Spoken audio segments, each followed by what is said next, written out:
All right, Shabbat Shalom. Welcome to United Israel World Union. This is our Sabbath morning study.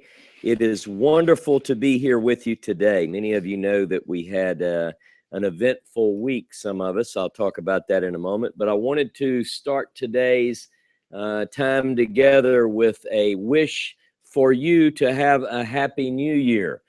That's right, Happy New Year. This is the time of new life. It's the spring.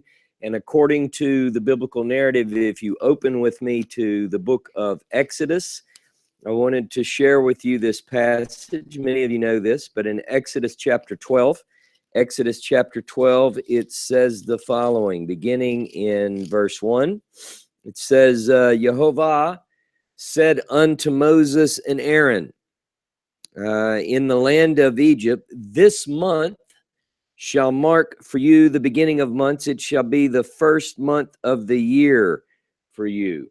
Now, according to this passage that I just read, we're talking about the spring. We're talking about what is called anciently month one, right? That's the name of the month. But later, the month was also known as Nisan and Aviv. Regardless of where one finds oneself in terms of associating with this group or that group, if you're associated with Judaism in any way, you realize that there are arguments and always have been over the calendar. What we can all agree on is at this day, at this point, by now, whether you go by the observed calendar, watching for the thin crescent new moon, or whether you go by the calculated calendar followed by modern Judaism, we have crossed into the first month. This month shall be the beginning of year for you. So Happy New Year. There are actually 4 New Years, by the way, in Judaism. They're enumerated in the Talmud.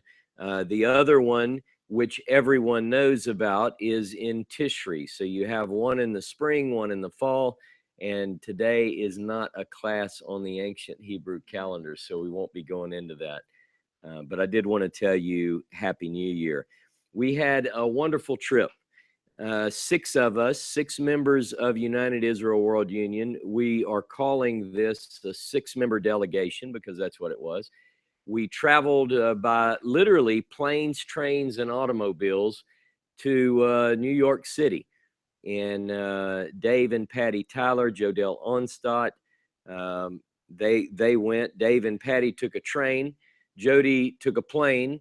And then 3 crazy men from Louisiana took a car. I think we had the most fun on the trip. I can't really say that. I don't know. By the end of it, we were ready to say that we would be lifelong friends, but we were also ready to get out of a vehicle together, I can tell you.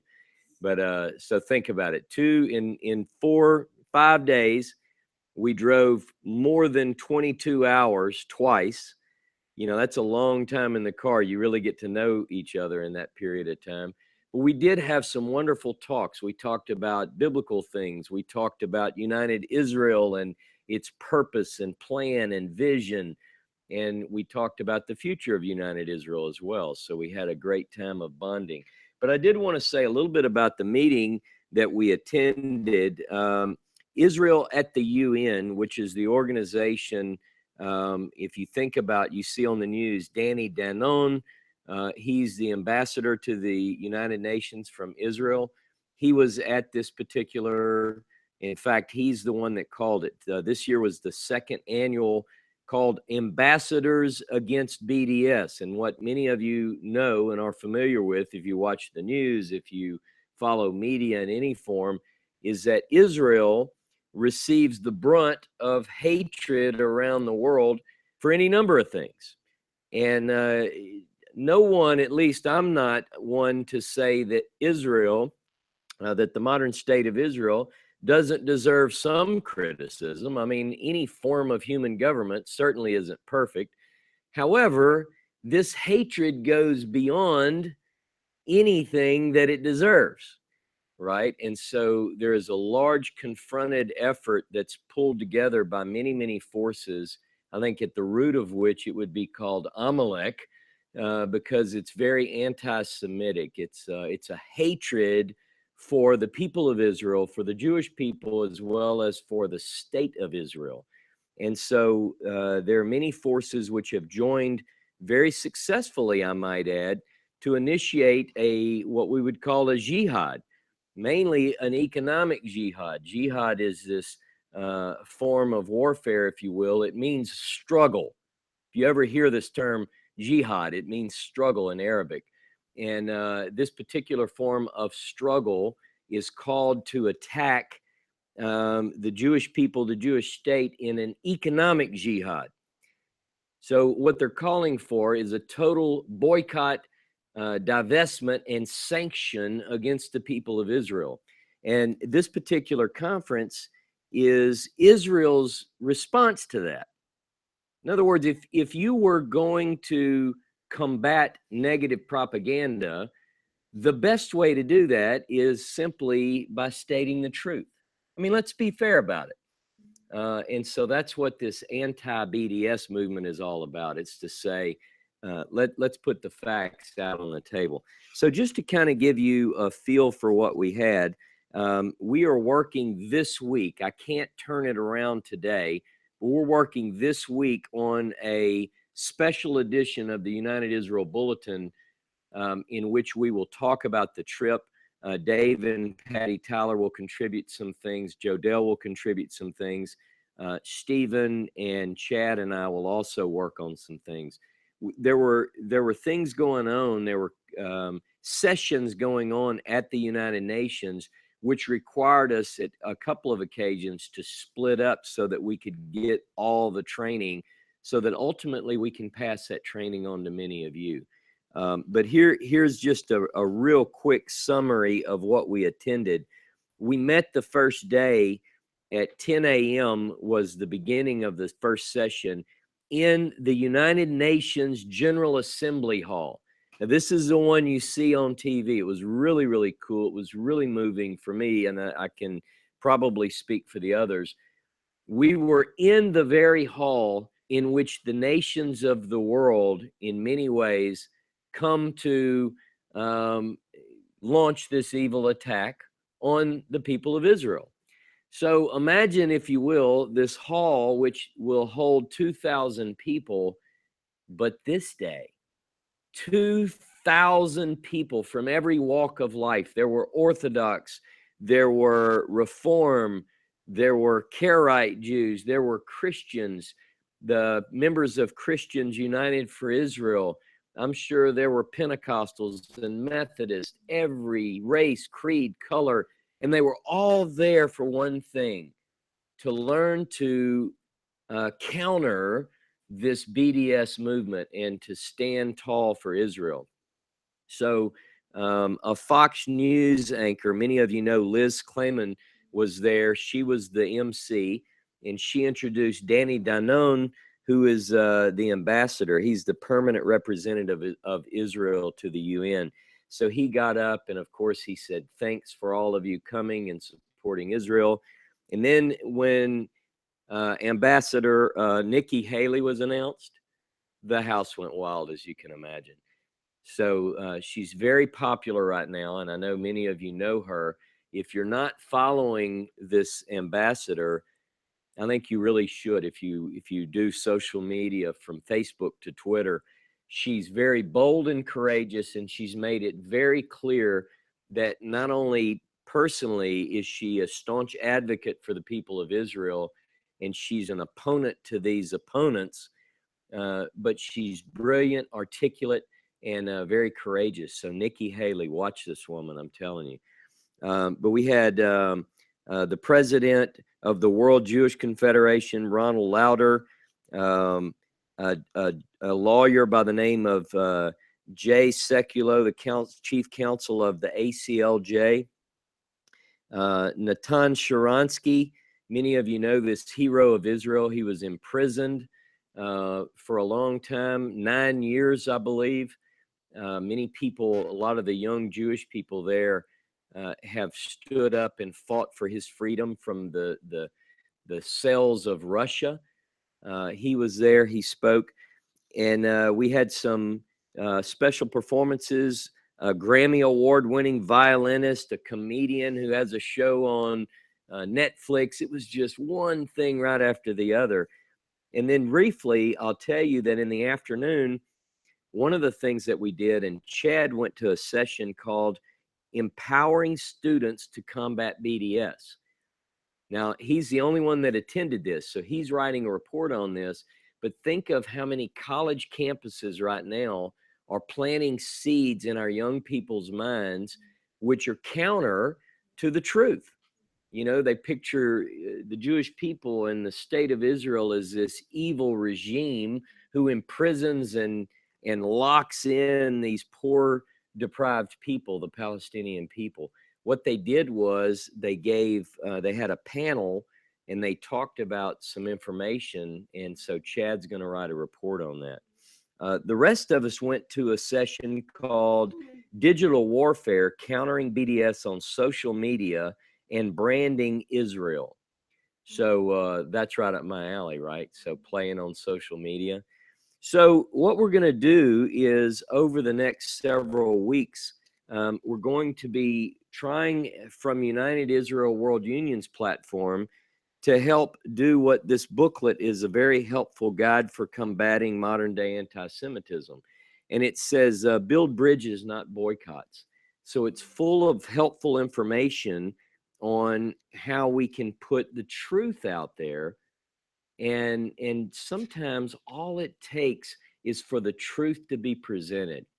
You know, rather than wade into the bushes and get into a fight over some of these things, quite often it's enough to just present the truth. You know, as the old saying goes, something to the effect that a lie will make it around the globe while truth is putting its boots on. You know, it's like they launched it first. So now all we have to do is present the truth.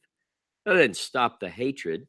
Exodus 17:16 says that because a hand is against the throne of Yah, there will be war forever with Amalek from a generation to a generation. This evil is going to be there, but it's our task, I believe, at least with United Israel, to present a positive message, to present the truth. So stay tuned for that. April the 10th is right around the corner. It's the beginning of April the 1st today. April 10th, we plan to do a nice biblical Passover Seder here at the building. By biblical, I mean we're going to tell the story. Passover is all about telling the story of freedom. I want to give this a slightly different twist. And it's still biblical, but it might not be what you're used to in a Passover. So I plan to present a talk, but also hope that many can join us, those that are within driving distance, April the 10th, because it's going to be a nice time of fellowship and hopefully a time of inspiration for many of you. The annual conference is coming up the last week of April here in St. Francisville, Louisiana. We hope to have many of you travel in planes, trains, and automobiles here to the beautiful South, to St. Francisville, and we've got a lot planned there. The program will be published Monday. I have pulled together a rough draft. It's out right now being finalized, and I'll send it to the speakers. I think you'll be quite interested to see who we have here this year. Of course, all the well-knowns, James and Joe Dell and Ralph Bunton and so forth. But we also have some guest speakers that I think are going to add an element of interest for many of you. So I look forward to that. And by the way, even if you think that I know you're coming, even if you're somewhat local and you come to many events, if you've not registered online, please do so, because that allows us to plan as a local team here in terms of snacks and refreshments, and just sort of to get a list of who's coming, because we want to make name tags for you. And if you're going to come, I don't want to be writing your name on a tag. I'd like you to have a nice tag. So please do that.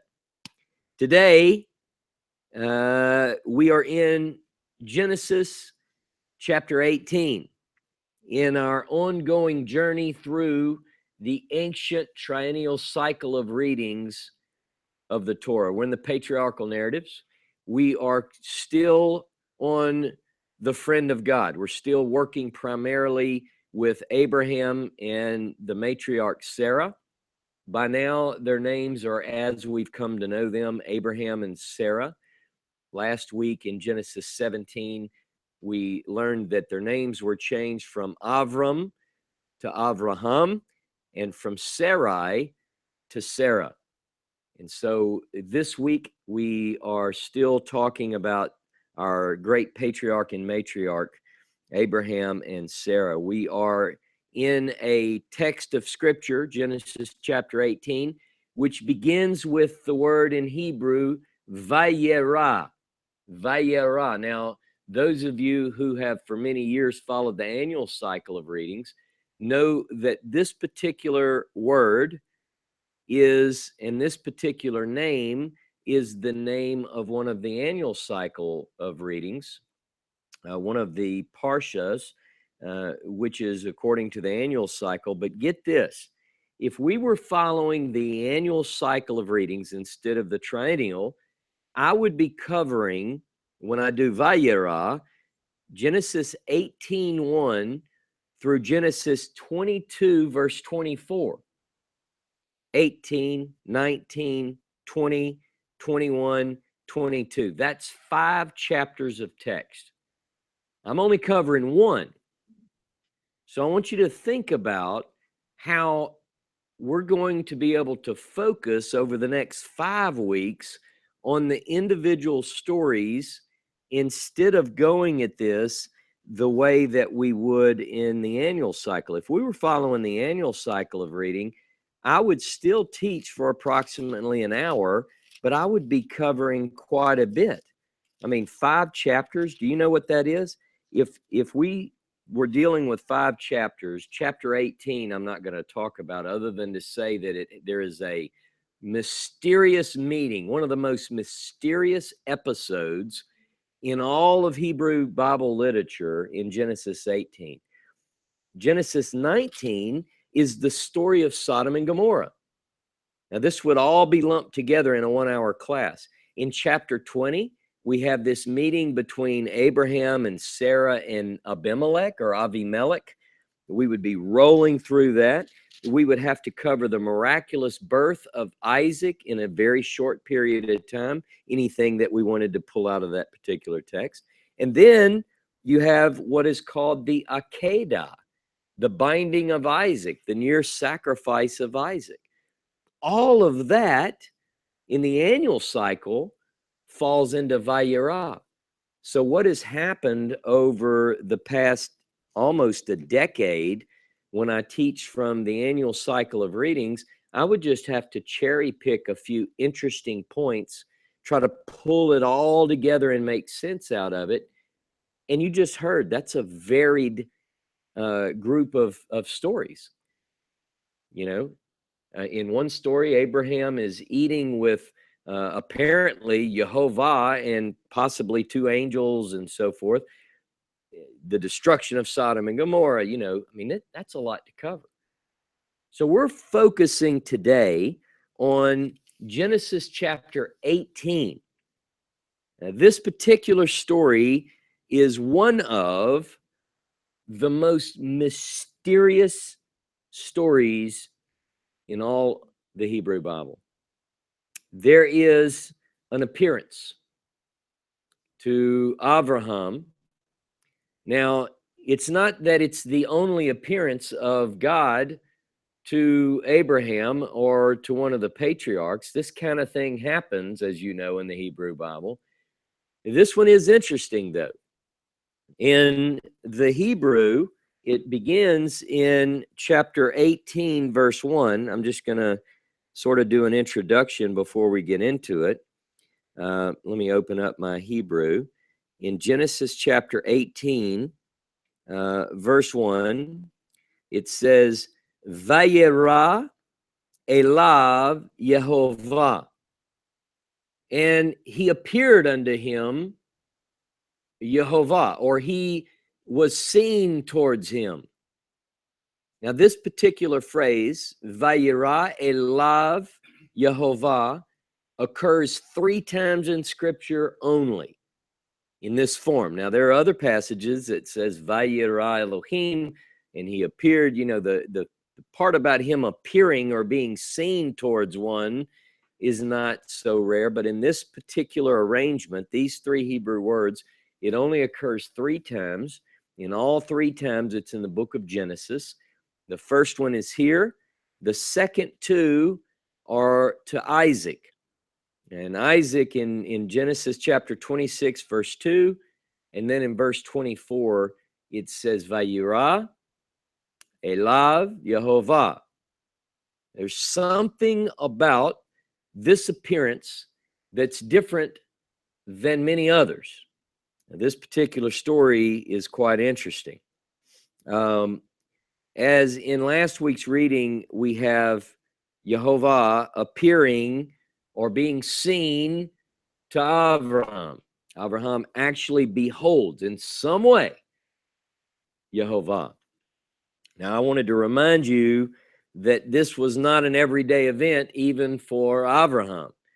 For in the story last week, one of the things that I pointed out is that it had been 24 years from the time Abraham and Sarai, or Avram and Sarai, are called out of Ur and out of Haran into the land of Canaan. So it's been a long time. Now in Genesis 17, if you'll open up there with me, I just want to hit a couple of high points from last week's, and by way of introduction to this week's class. It says, and I'm reading from the ASV, and when Avram was 90 years old and 9, Yahovah appeared to Avram and said unto him, Ani El Shaddai, I am El Shaddai. Walk before me and be thou perfect. You'll recall that last week we talked about that. I am El Shaddai. Exodus chapter 6, verse 2 says that Yahovah was not known as Yahovah to the patriarchs. He was known as El Shaddai. And this is one of those very authentic, early, it feels like you're there when you read it. He shows up. He reveals himself as El Shaddai, just like Exodus 6 says. And then he charges Avram to walk before me and be thou tamim, to be whole, to be blameless. And that particular phrase we've talked about. Job is one who is described as being blameless or tamim. Noah in Genesis chapter 6-9, it says that he was tamim badorotav. He was whole, complete in his generation. So one of the things that I want to stress as we work through these stories, these narratives in the Hebrew Bible, is a challenge, a charge to all of us to be that way in our generation, to be whole, to be complete, to be a righteous person, regardless of what the world around us does. And here's the interesting thing about this.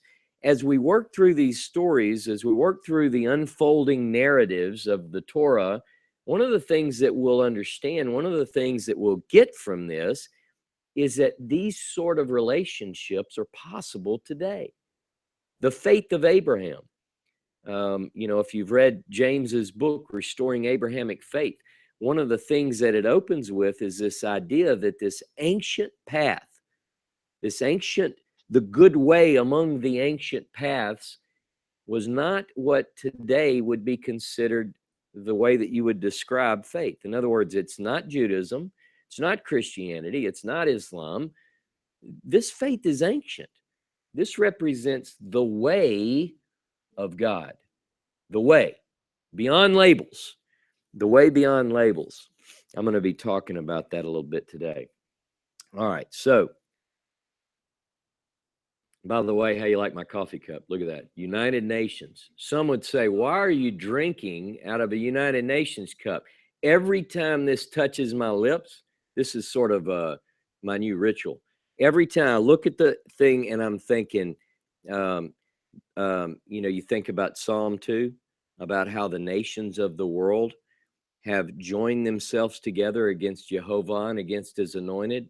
Look, you know what I think when I hold this up? I think about this. Beware, kings.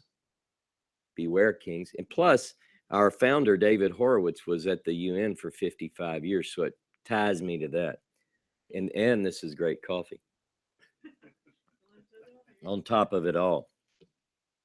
All right, so in the class last week, you'll recall that Abraham and the members of his household were provided with the rules around, or the thing that tied them to the ancient covenant, the covenant of circumcision. We talked about how circumcision, that is the physical act of circumcision, removing the foreskin, was required in order for one to be part of the covenant. So it was a physical cutting of the flesh. It was called the covenant in Genesis chapter 17. In fact, in chapter 17, verse 10 and 11, we read that the covenant, the cutting of the flesh, was both the covenant itself as well as the sign of the covenant. But one of the things that I pointed out, and I don't want us to lose sight of, is that beyond that physical aspect, circumcision has always been talked about, beginning with Moses, and Jeremiah does this as well, Ezekiel and other places that I taught last week.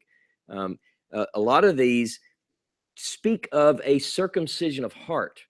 And that to me is very, very vital when we talk about our relationship with God, because one can remove the foreskin and still not have a relationship with God. I mean, that's a fact. You probably know this. It's not just that. It requires an inward commitment. In Deuteronomy 10 and Deuteronomy 30 and 1, it says, circumcise the foreskin of your heart. And in another, God says he'll do it. But either way, it's required. So we can't lose track of that. We can't miss the focus on that particular thing. But nonetheless, last week's narrative ends. Chapter 17, the covenant of circumcision, ends with Abraham and all of his household, both free and slave, receiving circumcision. These members of his household were not all Israelites. They're not, in fact, Israelites don't exist yet, right? We're talking about Abraham, the Hebrew, Genesis 14. In order to have Israelites and Jews, I'm going to begin to start laying this out over the course of the next several weeks and months as we work through these, because I want people to get this. One can be, Abraham is considered to be a Hebrew, Genesis 14. Beyond being a Hebrew, we're going to learn later what it means to be an Israelite. Israelites don't exist at this point, and neither do Jews. All we're talking about is Hebrews at this point. So in Genesis chapter 18, as it opens up, we have another appearance of Yahovah to Abraham. Now, today's narrative contains within it. Remember, I told you if I were doing the annual cycle of readings, I would be covering essentially 5 chapters of text with many, many stories. So here's what I want to tell you. Even in Genesis 18, we have 3 components. All right.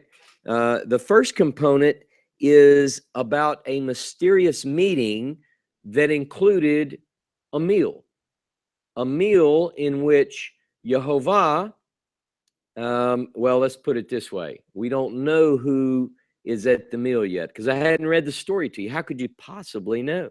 We have a mysterious group of 3, what the Hebrew text says, Shlosha Anashim. Shlosha Anashim. 3 men come to eat with Abraham. We're going to talk about that. And we have in this particular reading, in our abbreviated Vayera, Genesis 18, we have a definitive announcement of a miraculous birth. And we're going to talk about that a little bit. This is the miraculous birth of the long-awaited promised seed. So we're looking forward to talking about that.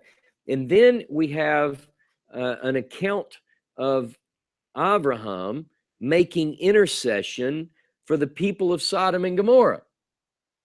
Now, I want you to think about that, because we already know from Genesis 13 that the men of Sodom and Gomorrah are exceedingly wicked. And Abraham is going to go to God and intercede on their behalf. And we're going to look at that in detail. In the midst of all this, in Genesis chapter 18, we get the single best summary of the way of Yahovah for all the earth. And it's in the midst of all these other things. It's a summary of the way. Now, learn this from James, and it's in his book, Restoring Abrahamic Faith. Since I saw this, I had read over it, but until I read the original, I'm not talking about the Restoring Abrahamic Faith of today, the 100-page book. I'm talking about the 46-page treatise. When I saw the highlighting of the 4 verses, actually it's 2 verses, that encapsulate the way of Yahovah, it changed my life. And we're going to talk about that because I think it's one of the most important passages in all of Scripture. Because one of the things that we get when we look closely at this is we realize that it's through these very few words, this very good summary of the way of Yahovah, that we realize that it's through the acting out of this plan that guarantees that God is going to fulfill that which he promised to Abraham. In other words, the very plan of God. These 2 verses cover the essence of the plan of God, that if this is acted on, the world is changed. Did you get that? If you just do this, blessings will flow to the globe. Put it that way. So that's something I think that's worth talking about, right? And by the way, in this particular passage, many of you who've studied with me for years know this, but I can't touch this passage without telling you that within these words, we have a unique opportunity that I can't think of one that's just like this anywhere else in Scripture. We get the word of Yahovah. Don't get me wrong. We have plenty of examples where the prophets speak first person, thus saith Yahovah. But in this particular passage, and by the way, this is what I've entitled this class, we are actually, get this, reading the mind of Yahovah. Reading the mind of Yahovah. This stands out for that very reason. So without further ado, I will begin in the Transparent English Bible to read beginning in Genesis chapter 18, verse 1. We have 33 verses in Genesis 18. This entire chapter is set off by white spaces, so it represents a single unit, which we're taking in our travel through, our journey through the ancient triennial cycle. Genesis 18, verse 1, very literally, and Yahovah was seen toward him by the oaks of Mamre, and he was sitting in the opening of the tent in the heat of the day. And he lifted his eyes and saw, and look, 3 men were positioned by him, and he saw, and he ran to meet them from the opening of the tent. And he bowed himself down landward, and he said, Adonai, if please, I have found favor in your eyes, do not, please, pass over from upon your servant. Let, please, a little water be taken and wash your feet and lean yourself under the tree, and I will take a fragment of bread, and you strengthen your hearts. Afterwards you may pass over, for thus you have passed over upon your servant. And they said, yes, do as you've said.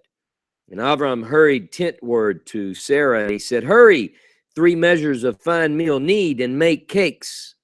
And toward the herd, Abraham ran, and he took a son of the herd, tender and good, and he gave it toward the lad, and he hurried to make it. And he took curd and milk and the son of the herd that he had made, and he gave before their face, and he was standing by them under the tree, and they ate. And they said toward him, where is Sarah your woman? And he said, look, in the tent. And he said, returning, I will surely return toward you at the time of life, and look, a son will be to Sarah your woman. And Sarah was hearing at the opening of the tent, and it was behind him, and Sarah and Abraham and Sarah were old, coming into the days.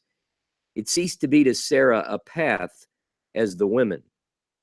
And Sarah laughed in her middle, saying, after my wearing out, has there been to me delight, and my master old? And Yahovah said toward Abraham, why is this? Sarah laughed, saying, will I indeed surely bring forth?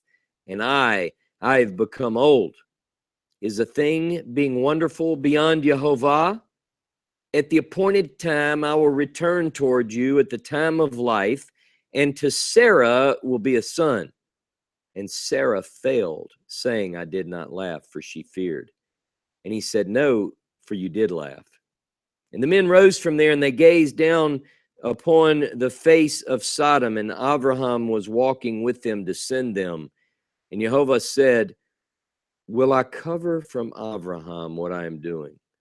For Abraham will be, surely he will be, for a nation large and strong, and all the nations of the land will be blessed in him. For I've known him so that he charged his sons and his house after him, that they guard the way of Yahovah by doing justice and judgment, so that Yahovah may make come upon Abram that which he spoke concerning him. And Yahovah said, the outcry of Sodom and Gomorrah, because it is abundant, and their error, because it is weighty exceedingly, let me go down, please, and I will see whether they have done completely according to its outcry that has come toward me, and if not, I will know.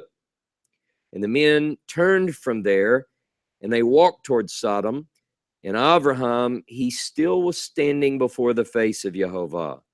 And Abraham drew near, and he said, indeed, will you sweep away a just one with the wrong one?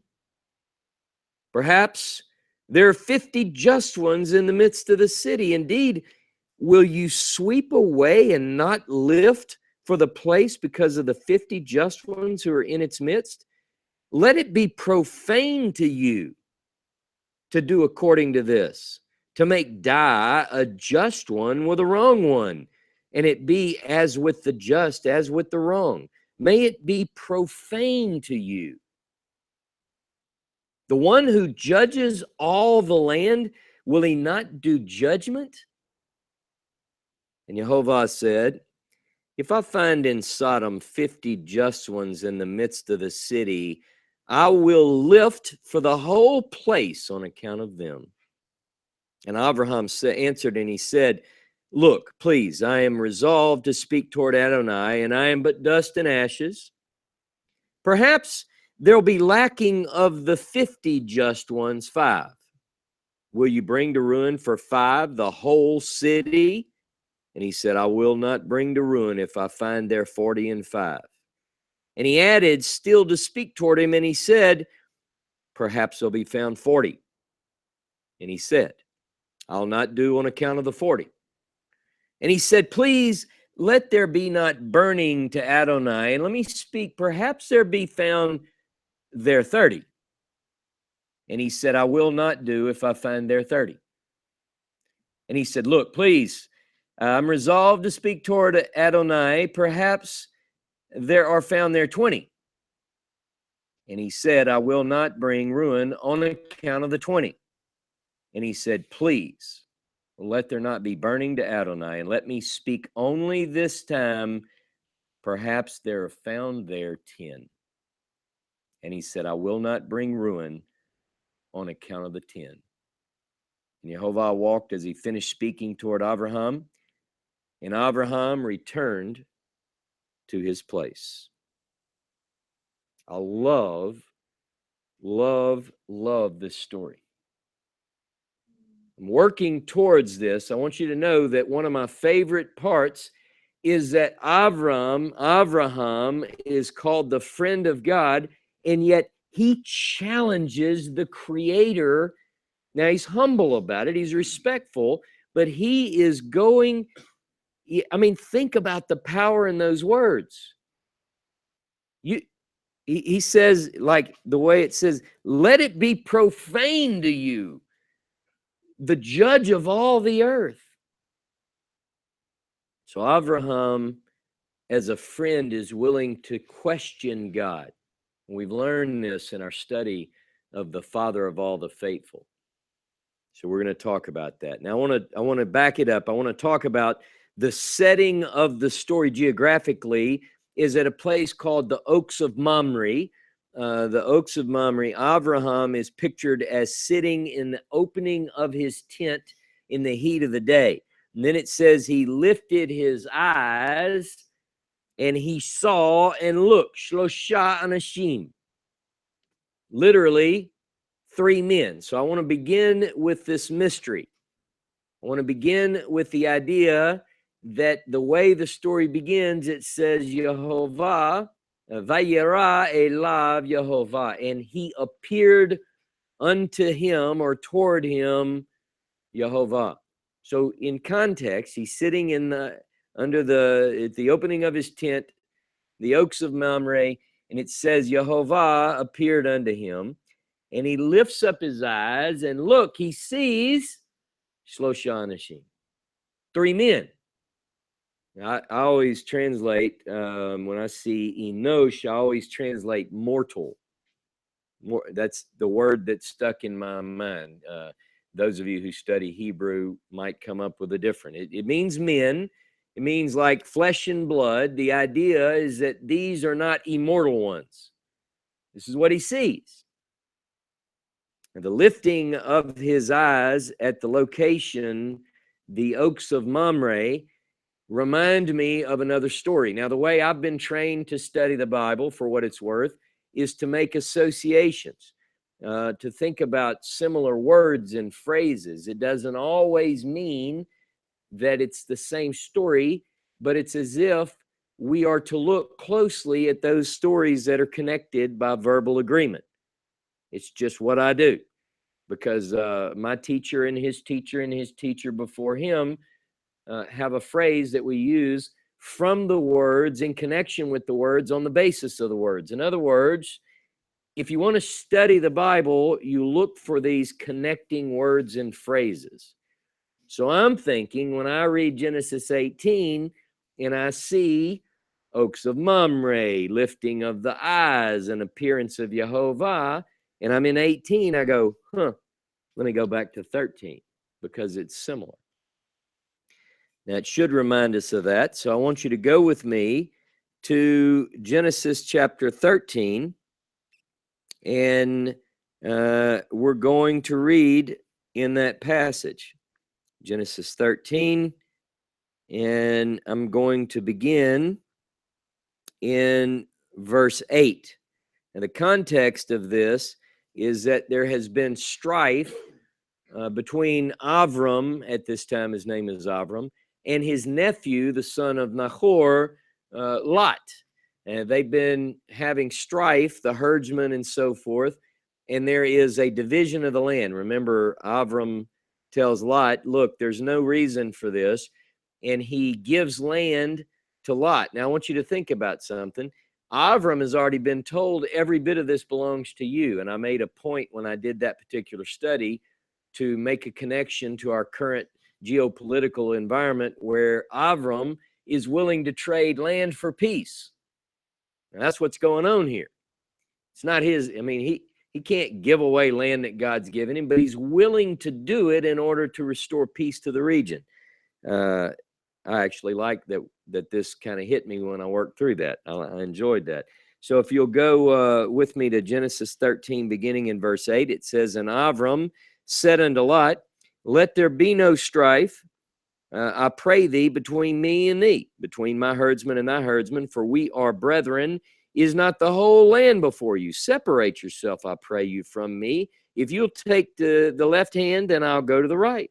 If you take the right hand, then I'll go to the left. And Lot lifted up his eyes. Look at the lifting of the eyes here. And behold, all the plain of the Jordan, and it was well watered everywhere before Yahovah destroyed Sodom and Gomorrah, like the garden of Yahovah, like the land of Egypt, as you go unto Zoar. And by the way, if you look at a map, the region that we're looking at, Zoar, would be down and to the right. It'd be to the southeast of where this is taking place. So Lot chose him all the plain, the Aravot of the Jordan, and Lot journeyed east. See, that just confirmed what I said. He goes to the east, right? And they separated themselves, the one from the other. Avram dwelt in the land of Canaan, and Lot dwelt in the cities of the plain, the Arava, and moved his tent as far as Sodom. Now the men of Sodom were wicked and sinners against Yahovah exceedingly. They're wicked and they're sinners. You know, it's like interesting the way that's worded. They're bad. They're bad, bad, bad, and they're sinners. So it doesn't say they're wicked sinners. They're wicked and they're sinners. I think that just draws attention to that. Now, what we see in this particular passage is that Avram is willing to make that sacrifice to restore peace to the region. Now look at verse 14. Genesis 13, beginning in verse 14. And Jehovah said unto Avram, after that Lot was separated from him, lift up now your eyes and look from the place where you are, northward and southward and eastward and westward, for all the land which you see, to you will I give it, and to your seed forever. And I will make your seed as the dust of the earth, so that if a man can number the dust of the earth, then may your seed also be numbered.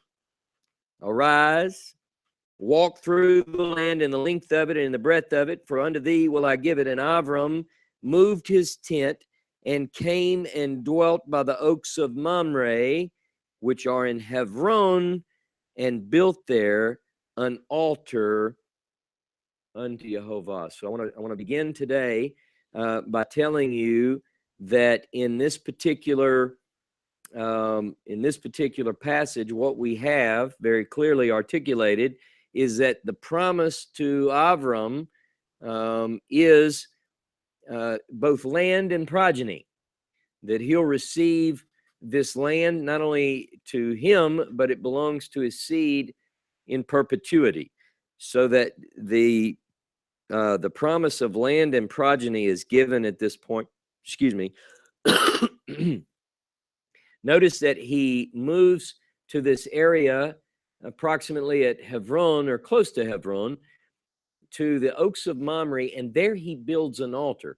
So when we're in Genesis 18, understand that the setting is in proximity to the place where God has promised him. It's a vantage point of all that is to be his, physically, the land. You know, he's from there shown his inheritance. But what we're talking about when we talk about inheritance, the morashah is a phrase used twice in the Hebrew Bible, and it refers to inheritance. And there are two things that are called the morashah. One is the Torah, and the other is the land. So we're talking about an inheritance here. Now, in today's reading, Abraham is lifting up his eyes at the oaks of Mamre, and just as in Genesis 13, there is an association with Lot, his nephew, so we have the same connection. These two stories then go together in order to paint the picture that we need in order to fully understand what it is that Scripture is trying to teach us. To lift the eyes, watch this, like if I do like this, to lift the eyes can be just like can be a physical thing. I lifted my eyes and I saw Stephen walk in. I lifted my eyes and I noticed a vehicle. Someone's going to get their hair cut at Ooh La La. It can be a very natural thing. I'm not taking away with that. It can be understood in its most basic and literal meaning. But it often indicates a prophetic vision. So here's the thing. I know you all do this too. I'll look at a single phrase and I'll search for every occurrence of that phrase in the Hebrew Bible, and I'll read every one of them. We all do that, right? I mean, it's just something fun we do. So whenever I look at this, I'm looking to make connections. So I take the phrase to lift the eyes in my nice Accordance Bible program, and I say, show me every occurrence of the lifting of the eyes. And like I said, some of them are very basic in meaning. But what I noticed is that time and again, what follows the lifting of the eyes is a prophetic vision. Prophetic vision. Now, this is certainly not out of line here, because in Genesis chapter 20, verse 7, which we're not even to yet, we read that Abraham is a prophet. So he has the ability to see in vision. Now, if you recall, just a couple of weeks ago in Genesis 15, when I taught that 2 weeks ago, or 3 now, I showed, just based on a reading of the text, that this was a vision. So we have one, Abraham, the friend of God. He sees visions. Here it says he lifted the eyes. Now you can just write these down. I'm going to go through them for you. In Joshua chapter 5, verse 13, Joshua is by the Jericho, and it says he lifted his eyes and he sees a man with a drawn sword. And he asked him, are you for us or against us? Remember that? That's a vision, right? You can say, no, he really saw it. Well, okay. But who is that? Captain of the host of Yahovah. It implies an ability to see into the realm. I'm going to tell you right now, if you walked out on your street in front of your house and you saw a man with a drawn sword, I don't know that I would say, hey, are you with us or against us? I'd probably exit the area. But, it's a serious, this is a vision, okay? Ezekiel chapter 8, verse 5, Ezekiel lifts his eyes towards the north, and he sees this image of jealousy. You can look these up at a later point. Zechariah is full of these. In Zechariah chapter 2, verse 1, it would be verse 5 in Hebrew, if I'm not mistaken. He sees a man with a measuring rod in this vision. All right. In chapter 5, verse 1, Zechariah lifts his eyes and he sees a flying scroll. Right? Is it real or is it a vision? Well, it depends on what you think about a vision. I'm not saying it's not real. I'm saying lifting of the eyes can put your vision into a realm unseen by those who don't have their eyes lifted. In fact, it's the idea not just of lifting, but uncovering, right? And the words are sometimes, different words are used in Hebrew, but I love the idea in Hebrew in Psalm 119:18. Gal einai va'avita niflaot mitoratecha. Open my eyes and I will look for wonderful things from your Torah, where gal means to literally uncover. It's like open them up. You're looking at things unseen by others. So in chapter 5, verse 9 of Zechariah, 2 women are coming forward, the wind in their wings. By the way, their wings are the wings of a stork, and they're carrying this basket between the heaven and the earth.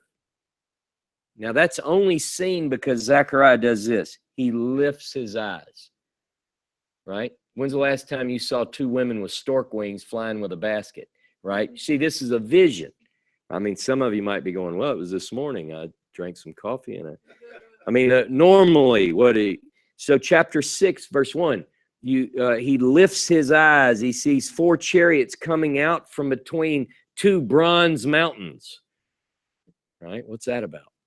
And then in Daniel chapter 8, verse 3, Daniel lifts his eyes and he sees a ram on the bank of a canal with 2 horns. One horn's higher than the other. And you get my picture.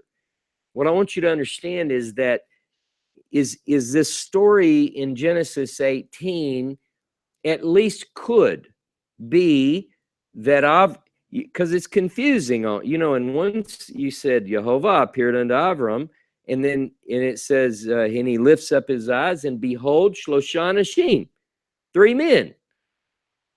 It's a vision, right? Or it could be.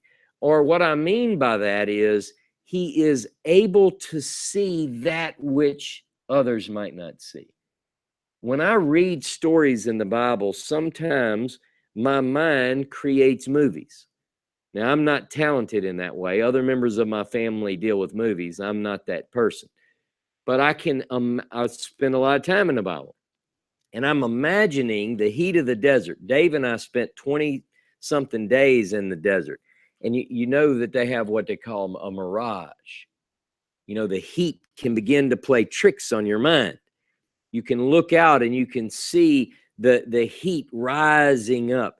But this is the way I see as I sit in the tent of Abraham and I look out in the heat of the day. I can imagine he's looking out, and he might be sitting there in the shade. He lifts up his eyes, and Shlosha Anashim, they're coming up over the dunes, right? So that's the image I want you to get. Whether or not Abraham is having some visionary experience, or 3 men walk up and somehow that connects to the appearance of Yahovah, I don't know, but it's interesting. It's an interesting story. So in Genesis 18, Yahovah appeared towards, he lifts his eyes and sees 3 men. What follows could be describing very accurately what we know from other stories in the Hebrew Bible and from other material that we have from the ancient Near East about hospitality among these nomads or semi-nomads who live in that culture. You know, you read the story, and what you see is Abraham does not want them to walk on. Please, he says, please stay. Let me wash your feet. Let me get some water. Let me go get a meal prepared for you. And it says he runs and he tells Sarah, quick, we've got 3 guests to make 3 loaves of bread. And, it's interesting too. Rashi points this out. It's the bread. I mean, it's bread. It's a meal, but bread is often associated with strengthening the heart of men. Wine makes the heart of man merry, but he wants to strengthen his guest. Rashi points out he's kind of like us. He wants to look up every time it occurs. He just didn't have a Accordance Bible software, but he would say, and it says here, and it says here, and he lifted up, and he did this. So the idea is that you want to nourish your guest. You want them to be strong, and you can't just come in. We're in the middle of the desert, guys. When Dave and I were at Biblical Tomorrow, a gentleman walked up with a backpack, and a storm was coming, and he said, can I rest here a bit? And Dave and I, we were excited because we get to act like this. We're like, yeah, we can. You want something to eat? We have peanut butter and jelly, and, So you want to, this guy's, because I'm thinking if he doesn't stop here, where's he going to camp? In the desert, you have to think about these guests need you to take them in. So he tells them, let me please make you something to eat and you can be refreshed. And they say, please do it. Go prepare it. And he makes a meal, by the way, consisting of meat and dairy.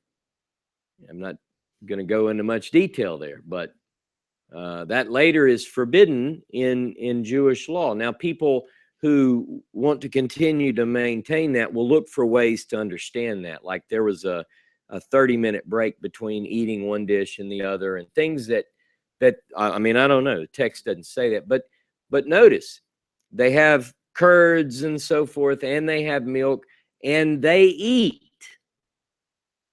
And Abraham is standing right there under the tree watching them eat. So be that as it may. Now, Sarah, after the meal, the attention is going to shift to Sarah. Now, what we have to imagine, They're sitting, eating. Sarah is in the tent like this. Like, here's the tent. She's watching. Just watching. She's listening. And she hears them begin to talk about her having a baby. She's behind the curtain, if you will.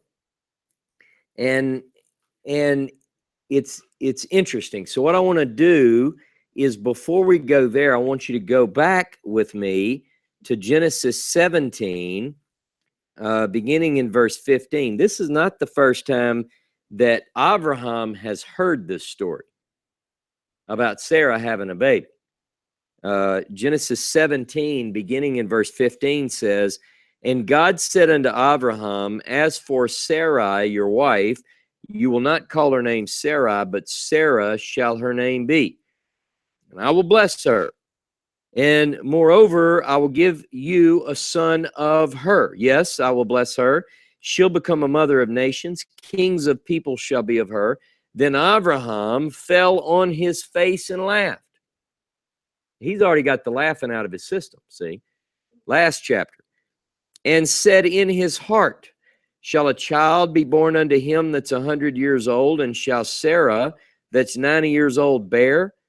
And Abraham said unto God, Oh, that Ishmael might live before you. And God said, Nay, but Sarah, your wife, shall bear you a son. You shall call his name Isaac," which Yitzhak means laughter, because he laughed, right? "And I will establish my covenant with him for an everlasting covenant for his seed after him. And as for Ishmael, I've heard you. Behold, I've blessed him and will make him fruitful, will multiply him exceedingly. 12 princes shall he beget, and I will make him a great nation. But my covenant will I establish with Isaac, whom Sarah shall bear unto you at this time in the next year." At the set time. The set time. So Abraham laughs, verse 19. And what we have then is in 18, again, the promise is made. Notice in the promise in chapter 18, he's told at this set time. See, he keeps talking about this set time. And Rashi says this is Passover. It does indicate the spring. So here's what I want to tell you. You're in the season, if you will, in which this took place. You're in the season. It's sometime around Passover, which we are sometime around Passover. You can argue it one day or the other, as many of you do. But we're in the season.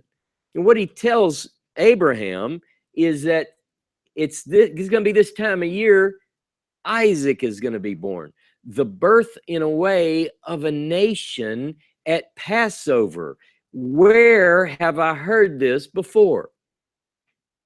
There are things that we're going to learn that we will build. Can a nation be born in a day? You ever hear that? Okay, so what I want you to begin to think about is, when you blow through 5 chapters a week, you might not get the small details that are important as we build on. So this is what I want you to notice. James notes in, if you look in the notes in the TEB, he makes a point. At this time, this is an indicator in Scripture of the spring. It's around Passover, the time of new life. David, by the way, used to say, David Horowitz is born in April.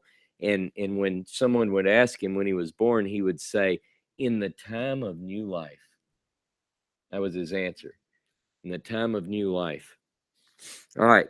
So this week, it's Sarah who laughs. 18, verse 12. She's standing in the tent, kind of listening, looking out.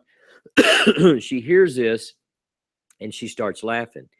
And then she's questioned. Why did Sarah laugh? And she said, I didn't. And that's noted. It's made plain in the Transparent English Bible as she failed, because she lies, right? She said, I didn't laugh. She did laugh. Yes, you did. But nonetheless, it doesn't matter whether or not she believes it. The promise is stated and will come to pass. Here's a lesson for all my friends who have at any point in their life come through some faith movement that, you know, if someone prays and it doesn't happen, they say, you didn't have faith. Look, here's one indication, and throughout Scripture, that's just an excuse for the person who prayed and it didn't happen. Because Sarah doesn't believe. She's like, are you kidding me? You think he is going to bring me pleasure? He's 100 and I'm 90. And can I have a child? You know what she says? I'm worn out. I'm worn out. And it's clear the way of women is gone. She's in menopause. She can't have a child. Everything in the story says no, no, no, no. Low, low, low, low. Can't happen. Can't happen. He can't have sex. He can't make a baby. She can't receive a baby. It's just no way.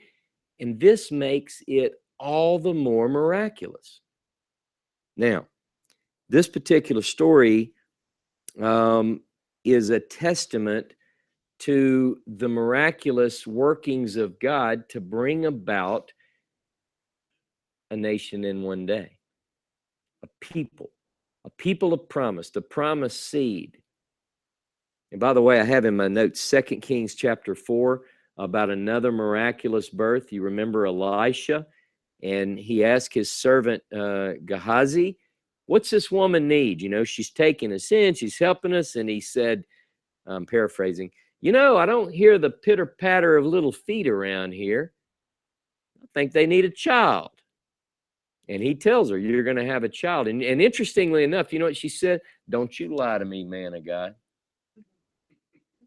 Right? She didn't believe it. But guess what happened? That time of the year, in the time of new life, she has a child. I won't tell you who that child is.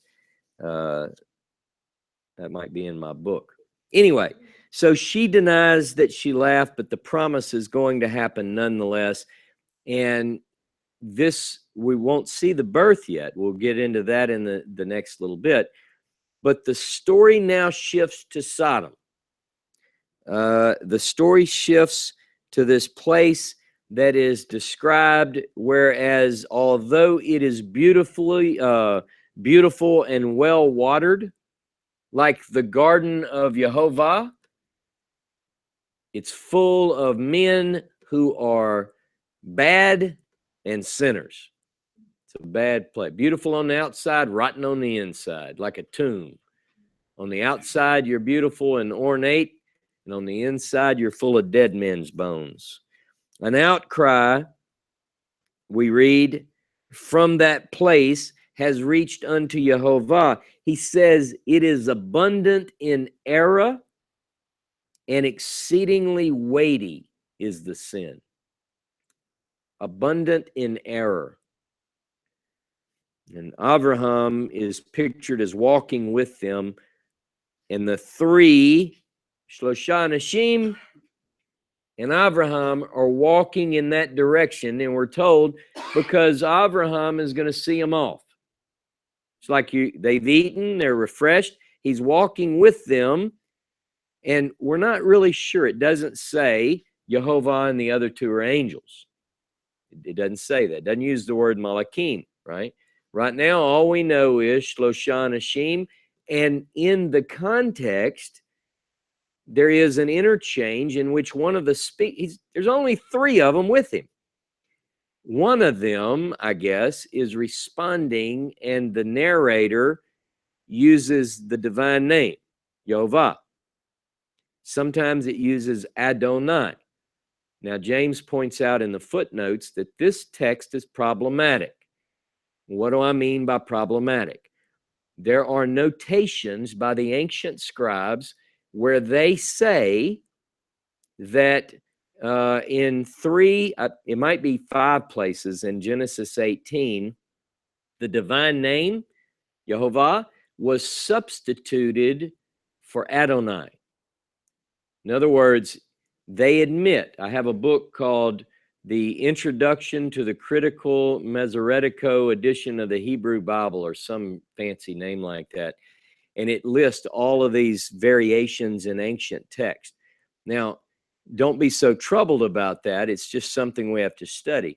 But if in several places the ancient scribes substituted, which it said Yahovah, and they changed it to read Adonai because of the problem of reading this interchange. All right, we'll talk maybe more about that in the session, but you can look at the footnotes in James's work in the TEB and see that. What we have is the two of the three, Shloshah Anashim, begin to walk towards Sodom, and Abraham, it says, is still standing before Yahovah. So you get the idea that you have Yahovah with two, whatever they are, two people that are with him. Now, what comes next is quite incredible. I want to begin, before I go into this, with reading Isaiah 55. Isaiah 55, beginning in verse 8, says the following. Isaiah 55:8, for my thoughts are not your thoughts, neither are your ways my ways, saith Yahovah. For as the heavens are higher than the earth, so are my ways higher than your ways, and my thoughts than your thoughts. So for me to call this class reading the mind of Yahovah might make people a little nervous. Isaiah 55:8-9 says, listen, my thoughts are way deeper than your thoughts, and my ways high. As high. Here's the difference. You're down here. You're the earth. You represent the earth, and I represent the heaven. And betwixt the two is a great gap. You can't hardly get there from here. What's so interesting is that this chapter gives us a singular, unique opportunity to see those thoughts. Just this much. We get it in other places. We get it in the story of the selection of David, that, you know, all these young, handsome, striking men are brought before the prophet, and he goes, that, and he hears God say, that's not him, that's not him. And then it says, for Yahovah sees differently than you do. He looks at the inside, right? So we get clues. This is one of those. This is one of those powerful passages. I think it's very important because it allows us, as you will see, to look into, let's just put it this way, to read, literally, to read the thoughts of Yahovah. I want you to go with me to chapter 18 of Genesis, Genesis 18, and beginning in verse 17. Now, this is when they are walking together. The other two are slightly ahead, is the way I understand it, reading in context. And Abraham is standing there with Yahovah. It says in verse 17, and Yahovah said, shall I hide from Abraham that which I do? Now, he's not, if he were talking to Abraham, he'd say, you know, I'm thinking about telling you something, Abraham. I'm just not sure if I should let you in on this. You see what I'm saying? It's not what it says. It says, Jehovah said, Yahovah Amar, and Yahovah says, like he's thinking, shall I hide from Abraham what I'm about to do? Seeing that Abraham had surely become a great and mighty nation, and all the nations of the earth will be blessed in him. For I've known him. See, Abraham's right there. For I've known him to the end that he will command his children and his household after him, that they may keep the way of Yahovah, to do righteousness and justice, to the end that Yahovah may bring upon Abraham that which he's promised to do. And then he says, and Yahovah said, okay, because you see that? Now, what we just covered, you're reading what God's thinking. He says, I wonder if I should tell the outcry of Sodom and Gomorrah has come. So I want to focus in now. I want to focus in on reading the mind of Yahovah. It's very interesting because he mentions some things in his thoughts. Abraham is going to be Goy Gadol. He's going to be this great nation, this mighty, strong nation. And all nations are going to be blessed in him. Why? Why does he know that all nations are going to be blessed in him? This is the promise. And I will make of you a great nation, and I will make your name great, and you will be a blessing. Be a blessing. And because you do this, all nations of the earth will be. Remember that in Genesis 12. It's repeated over and over and over. Here he just talks about him becoming great and mighty, and all the blessings coming on the others. Notice he skips that middle part because it's just a quick thought in the mind of God. He's fast forwarding through the ultimate plan. Now, why is it that all nations are going to be blessed in him? He says, because I've known him. I know him. I know him. And here's what he knows about him. He's going to teach this to his sons, his children, and to his greater household. What's he going to teach them? They're going to learn to guard the way of Yahovah by doing justice and righteousness. Now, understand this. The way of the Creator is to do justice and righteousness in the earth. Notice the emphasis on justness, judgment, justice, right. You're going to be a testament to the people of the world on what it means to be just and right. Now, what follows is one of the most excellent demonstrations that Abraham is the guy for the job. Not only is he just and right, he holds his God to that standard. I like this. He holds God to that through a series of questions revealed to us in this intercessory moment. I mean, think about this. If God said, well, I'm thinking about destroying Sodom and Gomorrah, and he said, well, have a good day on that. They are wicked as hell. I watch them from up here, and they're just bad, bad, bad. I've been praying against that town since I gave it to Lot. I'm telling you, Lord, they're bad as all get out. You need to take them out. They're wicked, wicked, wicked, bad, bad, bad. That isn't what he does. It's what many people today would do. I hear all the time, it's become almost cliche. One religious leader or another will stand up and say, if America doesn't repent, God's going to have to ask forgiveness for what he did to Sodom and Gomorrah. Now, what sounds righteous? That high, haughty stuff, or Abraham going, far be it from you? Are you telling me you'd knock out the good with the bad? I mean, think about the difference in that. God better destroy America pretty quick or he's going to have to say he's sorry. That is ridiculous. Talk about stupid. Now, whenever I read these stories, though, we get this image that Abraham isn't like that. Neither are those that God uses. God's looking for, Jeremiah chapter 5, verse 1, and other passages, Ezekiel talks about how he's looking for somebody to do what's right and to help others do what's right. He doesn't need, let me ask you this. Do any of you need anybody else in your life on TV or in your real life where people are going to judge somebody else? Is that what you need? You need somebody to point out all the wicked stuff or bad or be all negative on Facebook. Man, I'm so sick of that. Gee whiz.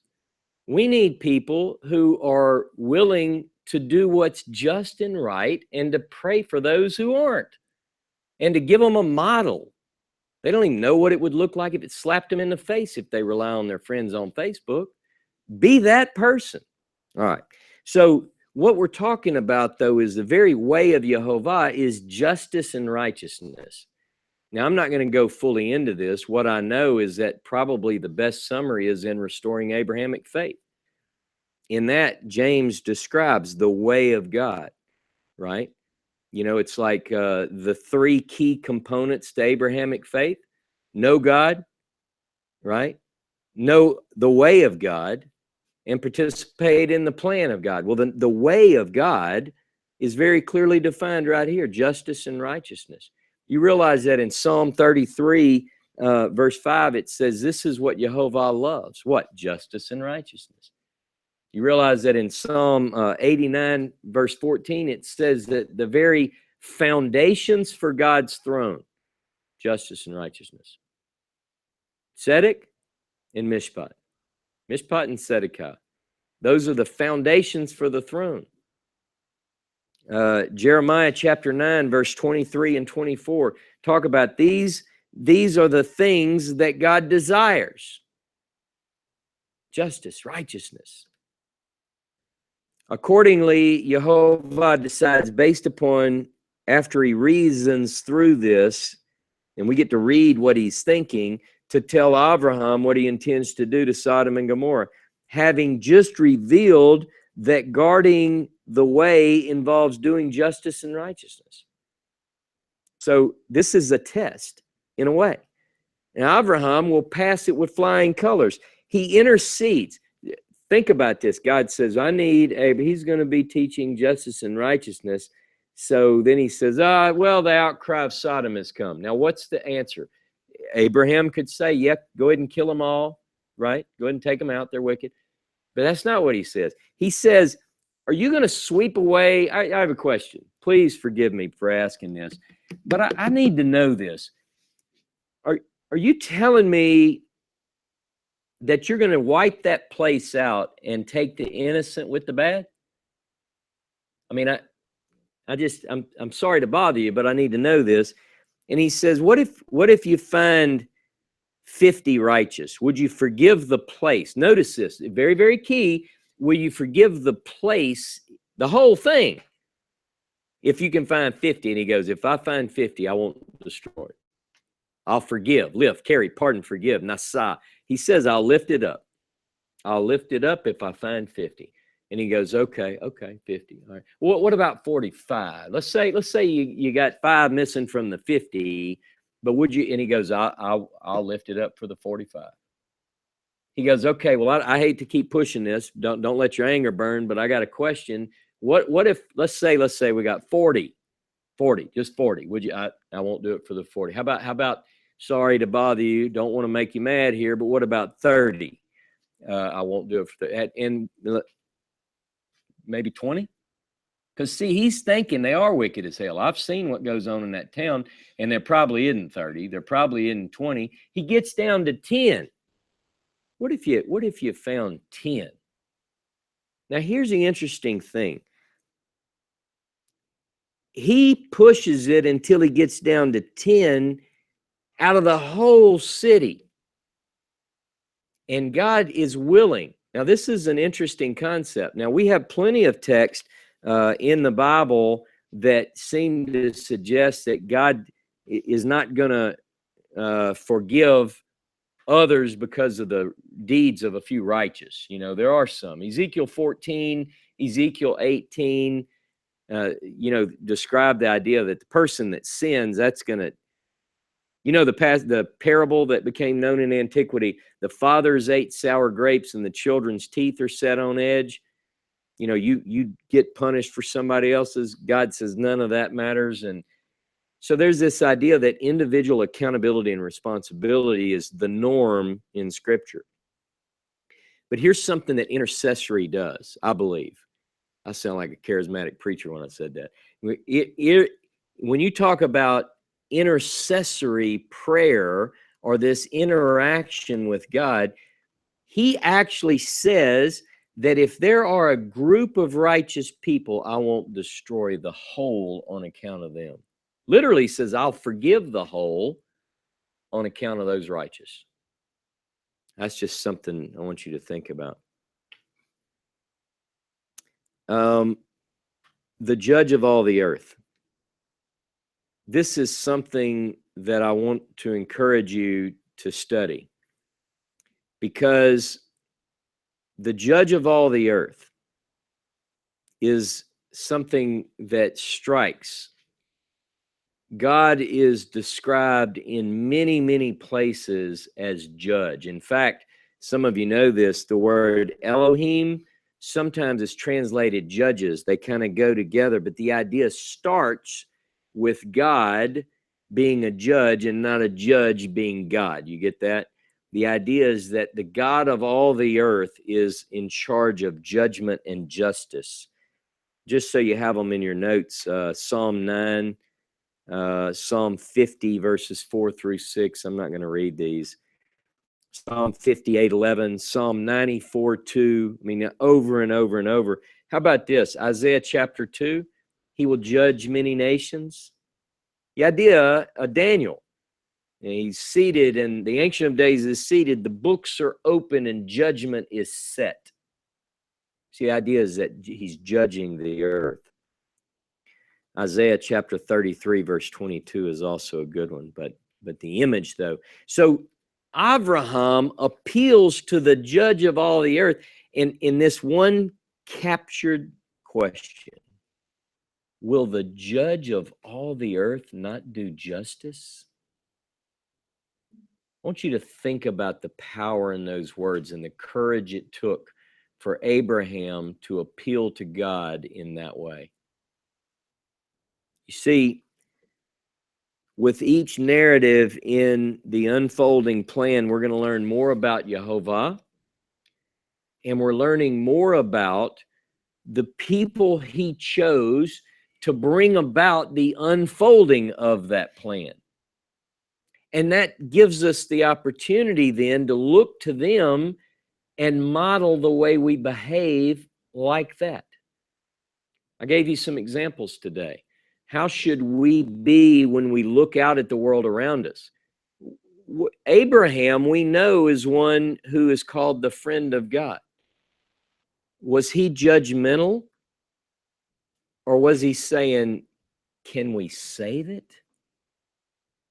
Is there any way to make this a good outcome? That's an encouragement for all of us, I think. I think that our friend of God has been presented with a great test in today's reading. And I would say that he passes this test in incredible ways, and it should be inspiring and encouraging for all of us. He is righteous and just,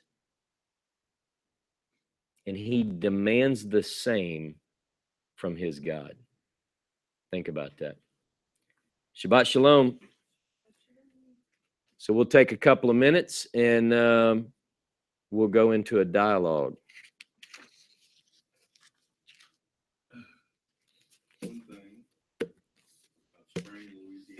Sprang. Oh. Yep.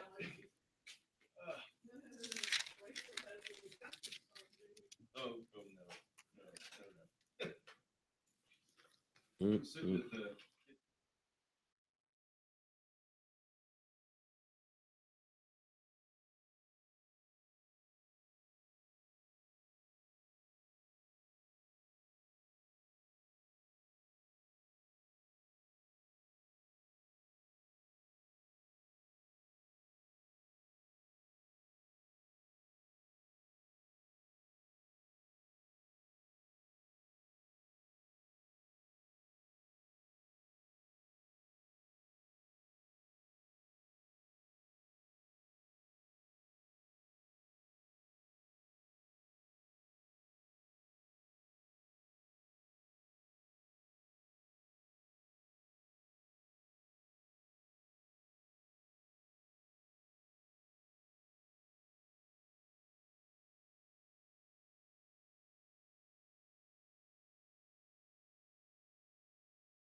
Audio's up. All right. Can you hear me? Yep. Okay. So again, thanks for joining us today. We do appreciate your time. We know that people could be anywhere, and you choose to be with the likes of this group. So I don't know what that says about us or you, but we're happy to have you. And so it's interesting though. Whenever I read these stories, I think about sometimes. We were talking about on the trip, in fact. One of the reasons that I think it's so important to go through week by week the Torah portions and to take the time in the Torah. There are a lot of other things that I love to study, believe me, but it's because we think we know these stories, and I'm not so sure that we really do. I don't think we take the time. Well, that's part of the advantages of the triennial cycles, that we only cover a small bit. Yeah. As you pointed out, if you'd had to do 5 chapters of Torah, and you'd have to blow right through that and go on something else. Blow through it. Yeah. In my mind, last time I read that was years ago. Yeah. And in my mind, it was Lot that did that negotiation. Oh, really? Yeah. Yeah. Somehow I got that turned around. Yeah. Well, that's the beauty of taking the time and working through these stories, and even the annual cycle of reading for people who are going through those annual cycles, you're getting refreshed on the Torah stories. I'm not suggesting otherwise, sure, but I do like taking it a chapter at a time, and because that's really what it works out to is about 20 to 30, 35 verses. That's a little small section. Nothing wrong with that. We got time. Yep. We got time. And if not, that's right. And if not, somebody will pick it up, right? Yeah. So, but I do love this story, and I think, like I said, the first time James pointed out this, and I say pointed it out because you ever read something and you know the story, but you really just don't focus in on. It's just like looking at them, watching a movie several times. You see something different, that's right. Something stands out, And to think that this is God talking versus we're reading the mind of God, to me makes a big difference. Either way, it's an incredible passage, talking about the way of God and so forth. I know Mark Lloyd noticed the same thing and had a comment about who can record the thoughts of Yahovah. Yeah. It's like, okay, how? Right. You know what I'm saying? If it's just a thought, how did it get there? How does the writer know the thoughts? Well, it's, and that's one of the great questions of our time. It stems, or actually spurs on the academic approach. Mm-hmm. So what the academic would say is, first of all, the view that most fundamentalists have is that the Torah was written by Moses, and he wrote from Genesis 1:1 through Deuteronomy 34:12. Well, they had a secretary there, Yeah, or he wrote it, is what they say. Right. But then you begin to look at it and you go, well, what about this? What about that? I mean, would Moses write? Moses was the meekest man on all the earth. Would Moses write about his own death? So then you have questions, and something like this, which purports to be the mind of God. Who wrote that? Yeah. So those are the things that I don't know, but at least the text as we now have it presents it that way. Right. I like to look at it this way. You're a fairly good storyteller. The art form of storytelling, and I know that's how this has been passed down through the years. Mm-hmm. People told stories. They told these stories to their kids. Yeah. And you had to keep them attentive. Yeah. And so I'm not saying they make That's stuff a good up. point. I'm just saying that. If you read this story, and that's the way I take it, it's great. I mean, God said this, and Abraham thought this, and they had all this. They had this conversation going on. I don't really think it would have gone down if there had been a person dictating word for word what was going on. How can you get thoughts? Yeah. How can you write thoughts? How do you know somebody's thinking something? Right. This is stuff that's rich. It's a story. I like that. First of all, I appreciate the compliment. I like to tell stories. Yeah. And one of the things that interests me is that the ancient Hebrew preachers, were called a Magid. A Magid is one who tells a story. Yeah. You know, and it's funny. I met this week. One of the people that I met was this woman named Naomi Farrell.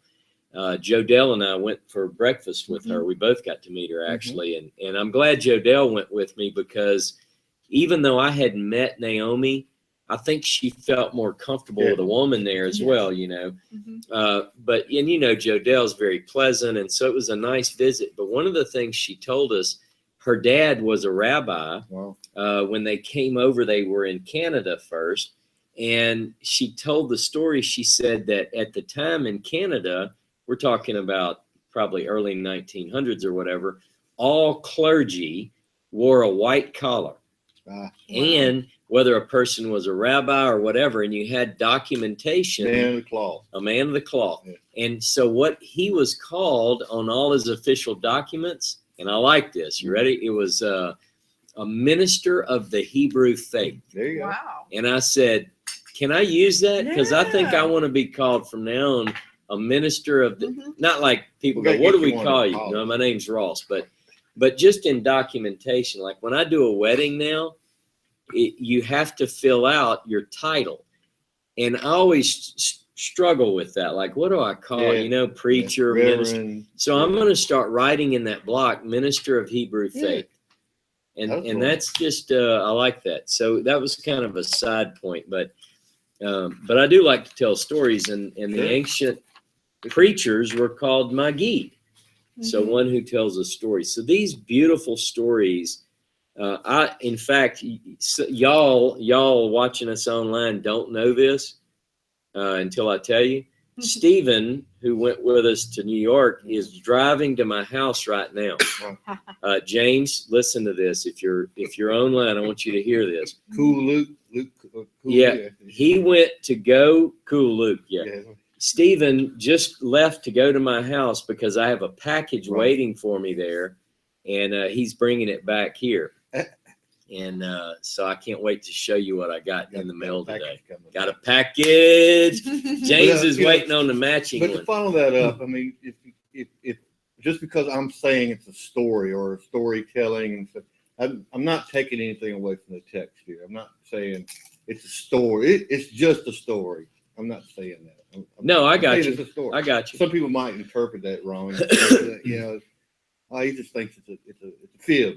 You know, it's a, I don't know what the term is. You know, in literature. I got you. It's made up story. It's not a made up story. Right. And so we. Fairy tale. Yeah, I mean, and you've been with us long enough, Dave. I know you must believe it. So you're here, and but it is this artistic, beautiful storytelling that's going on, and I think as we work through this, I just noticed that the Tylers we need to put this because United Israel has several people who are currently ordained teachers. Titles, man. Yeah, so you have to plug it in some situations. So anyway, but one of the things that we talked about on this trip was that in addition to the Saturday morning training that we have, these classes, we ought to do other things, and we have been for years doing the festivals and so forth. What I'd like to do is somehow our local group, John and Lyndon and you guys and Aaron and whoever else, we'll get together and do a Passover here at the building on April the 10th. Speaking of telling stories, one of the key components of Passover is to tell that story. It basically says when you tell this story. Yep.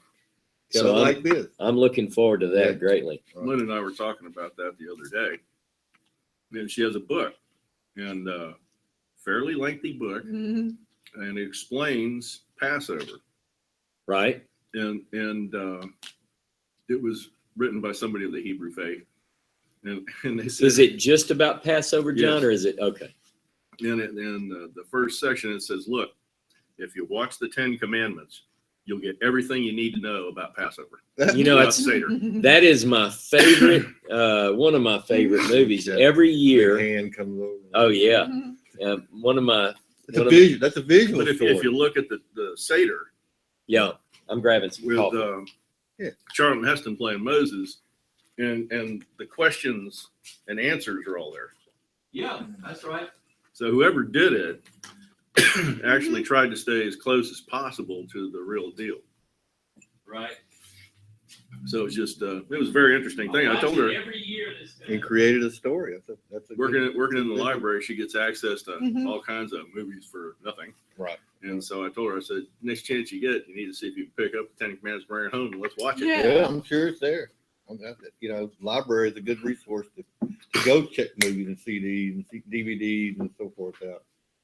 It's really, really. But then they go into the explanation. She's reading, and she's discussing this with me, and she gets totally lost in what they're trying to say, because it gets sometimes you can get down in the bug dust and you miss the big picture. Yeah. So Well, it's one of the things that I want to do when we get together for these festivals. And Dave has really driven this for us for, God, man, we've been together, 12 years? So for 12 years, Dave has been the one who drove us into this technology to say, we've had Brian help as well, but what I mean by that is when Dave and Sherry showed up, it was just me and Yahovah in an empty building, I like to say, and I was just praying, God would send somebody. But from the very beginning, Dave said, why aren't we putting these out there where other people can listen to? Yeah. I don't know how to do that. Well, maybe we could just load up MP3 files. And then it was, man, we need to work with Brian and be able to do live audio. And then, well, let's do video. But what we find is that presently, so many people is all alone out there. They really are. And to be able to have John and Lyndon, when you guys showed up, and you've been here, but just to have you as part of what we're doing, it really makes a big deal to us, and here we are. We have a beautiful building. James and Lori helped set us up with that. Many others have contributed to help us buy what we have. But to have this place, it's a shame that it's not filled every week. Yeah. But not for any other reason than I love to tell the stories, and I love for people to interact with one another. And I think that this place ought to be every week. We ought to be filling it up, because I want people to experience and learn and know these things. Well, not to turn the corner on some of the things you said the last couple of weeks, but I'm sure that in the appointed time, it will be. So you want me to be patient is what you're saying. I get it, John. I get it. But you're right. And it does require that. And, on the way, I had Chad and Stephen with me on the way up. And they were blown away. They've just to let you know, they're like many of us. They've been in other religious organizations, and to some degree, their families still are, which is okay. And they said, you mean to tell me that you and Dave and Sherry, basically, you've had others come and go, but as far as being there if you took roll just about every week for the past decade, you guys, it had been up until you guys started coming, it was just the three of us. So I said, that's why I'm so excited when, we don't want to be overbearing, but when somebody walk in, it's like, a visitor. Yes, thank you, Yahovah. It makes them do all the stuff we don't want to do. Yeah. Quick, go get some food. Yeah. But I know it's this just very special. Aaron just put teach Torah to the kids on Thursdays. I think that's a great idea. One of the things that I love to do is, I love kids.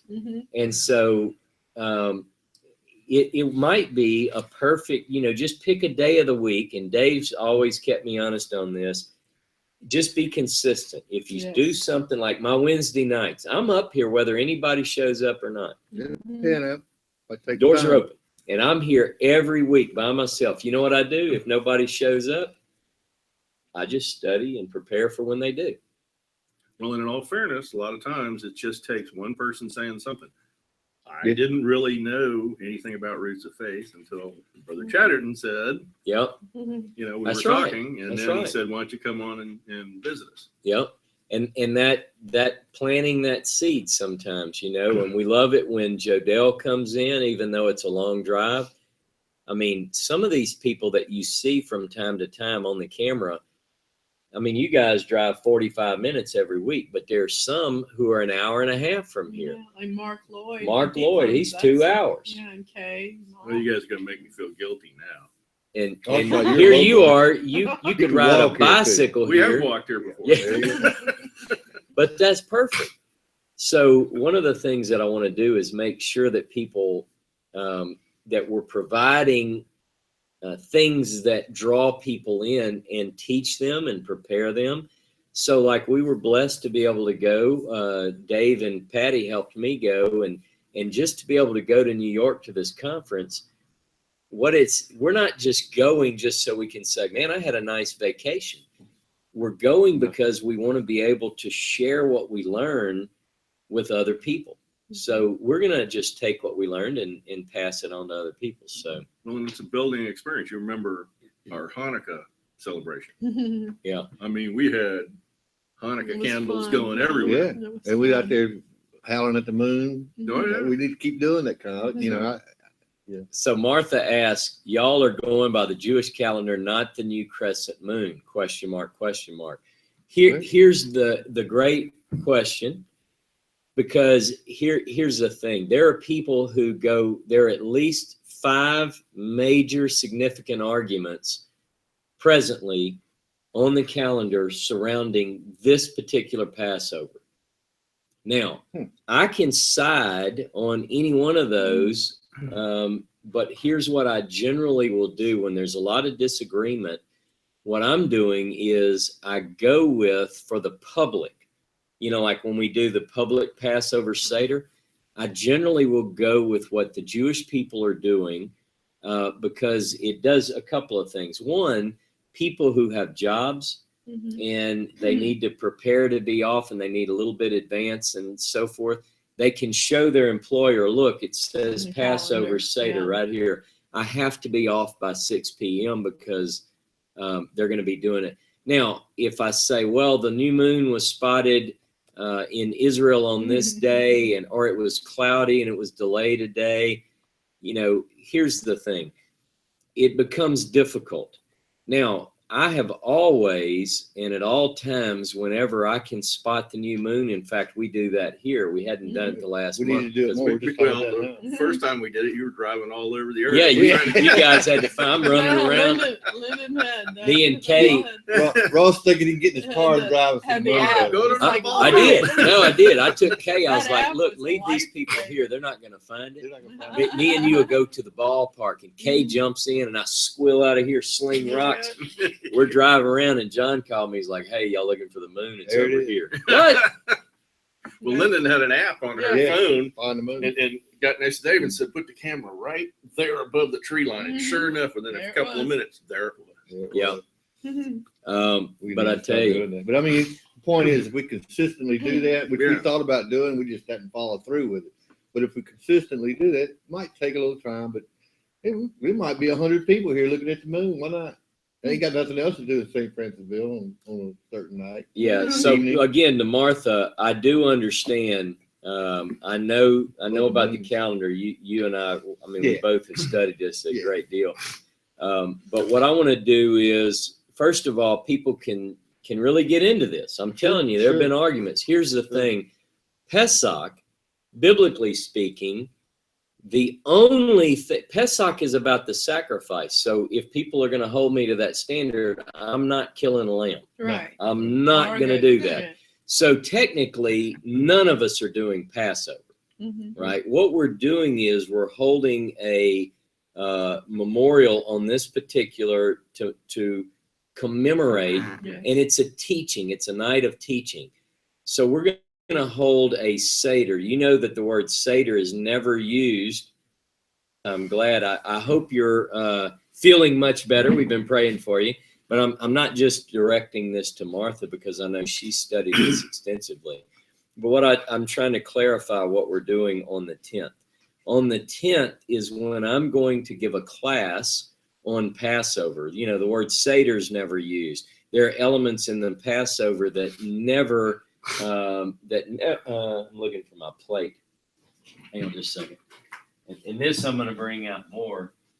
I'll find it later. But the egg is not part, I know you guys know this, the egg is not part of the original Passover. I'm wondering if that's pagan or I don't know. origins with the whole Easter thing. I don't know. Fertility stuff. But just so you know, one thing about United Israel, I will be holding a night of watching according to the sighting of the new moon. I'm going to be doing things like that, and I might even go live on Facebook. But our collective group is going to meet on the 10th for that particular day. It doesn't mean that I'm citing and saying that all those who watch for the new moon are wrong in their calculation, because I do that as well. But I just want people to know that that's what the 10th is. So on the 10th, it's a Monday night, and we're going to come up here. I'm going to provide a teaching. We're going to do some bitter herbs, and we're going to, Which brings up point. Matzah. Yeah. I have Instead lots of- of bitter herbs at the Good. farm. Instead of Lots. putting it off all on one person, Yeah. maybe on one of your many websites, Yep. we could put, these are the things that we're going to have for the Seder. Who wants to, provide your Yeah. name as to what you want to provide. Right. Kind of click and sign up for it or like something. casserole night where everybody brings something. Right. Right. And I know we're not sacrificing a lamb, but just FYI, I do have some lamb in the freezer from the farm. Oh, Lord. Oh, Lord. So, but if you think about it, a lot of people, now that's another question. I won't get into all this because Yeah. you get debating. Yeah. Hang on one second. He's lost. Hello, it's Ross.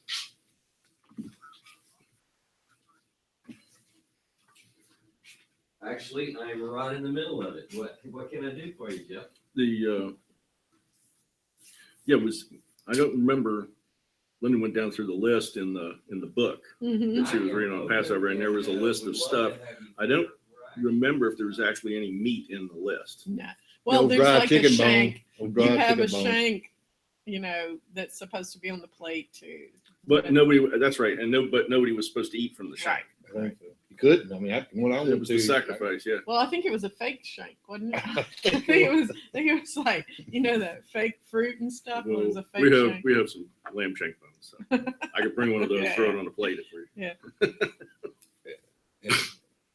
that's we're not trying to start another No, it's just a religion or commemorative. traditions and stuff. We're not trying to do all this and do that like somebody was mentioning about Ross's cup this morning. Now we all got to drink out of a blue cup. Hey, if I wouldn't got me a blue cup, what the heck?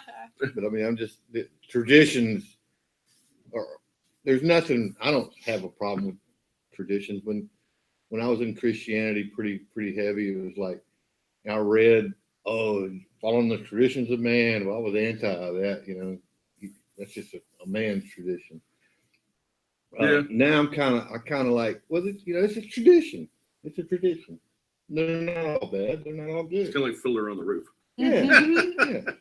It's kind of, That's Ross's favorite movie, by the way. as long as we keep it separate, as long as we know that's what it is, I don't see a problem with it. well, Passover happened. We're Mhm. just Yeah. commemorating Passover. Yeah, it's And And remembering. it's It's like remembering. object lessons to tell the story, like the bitter herbs, and the things they I represent. like it. There was only one requirement that I remember Ross said that we had to do for Passover: Mhm. wear sandals Yeah. Yeah. And Hey, so you can eat and stand haste up and eat. Yeah. stand and eat. Hey, this is pretty fun. We still live? Yes, I think so.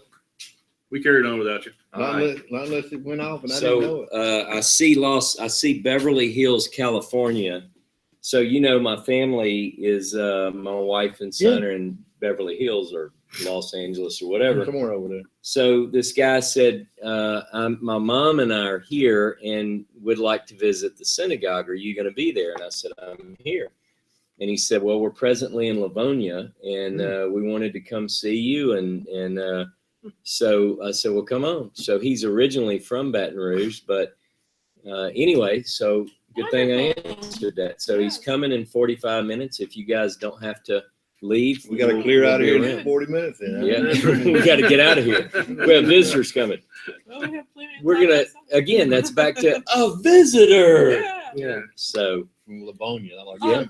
Well, they When they just go go come out of passing the boat. through Livonia. Yes, Livonia's good. Yeah. They got that tanker thing. Speed limit 35.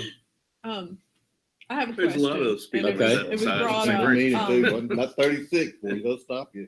Paul I don't know Miller why you're in a hurry. brought up in the chat about the reading today, and I had the same question. I'm reading this in the transparent version, and I'm trying to picture, like you say, the movie in my head. yeah.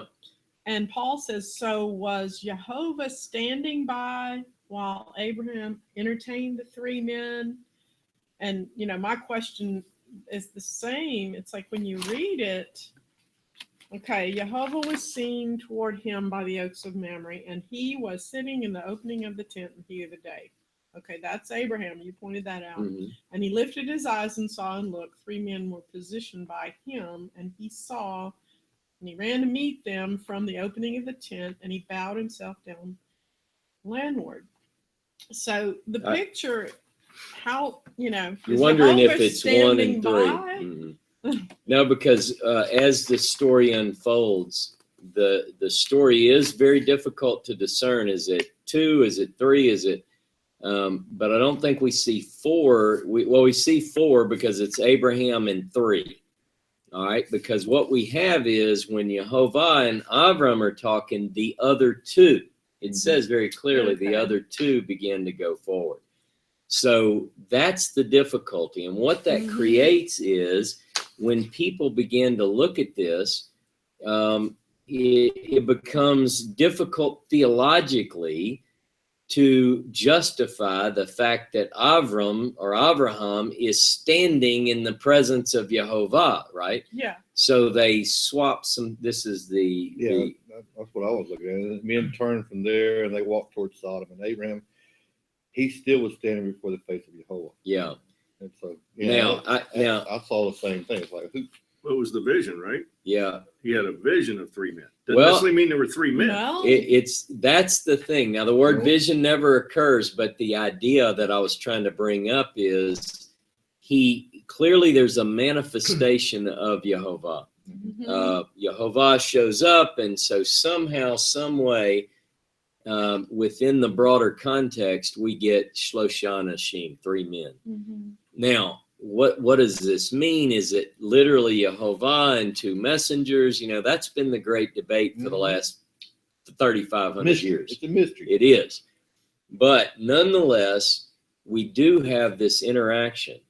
And I'm not going to say that reading, understanding is not possible, but in my mind, and this is where I get challenged and I have to go back and look, but in my mind, I've always thought of Abraham and the three. Mhm. So that's the thing that when I look at it, I think about it, and that's the way I understand it. And Well, If it of were- those present, was Abraham the only mortal? Well, that's where you no. say So that men. here's what yes, in a way. But what's so interesting is It's good that here. the three are described as Shlosha Anashim, three men. Mhm. All right. So anyway, And the men. Keep Yep. saying, and the men. Mhm.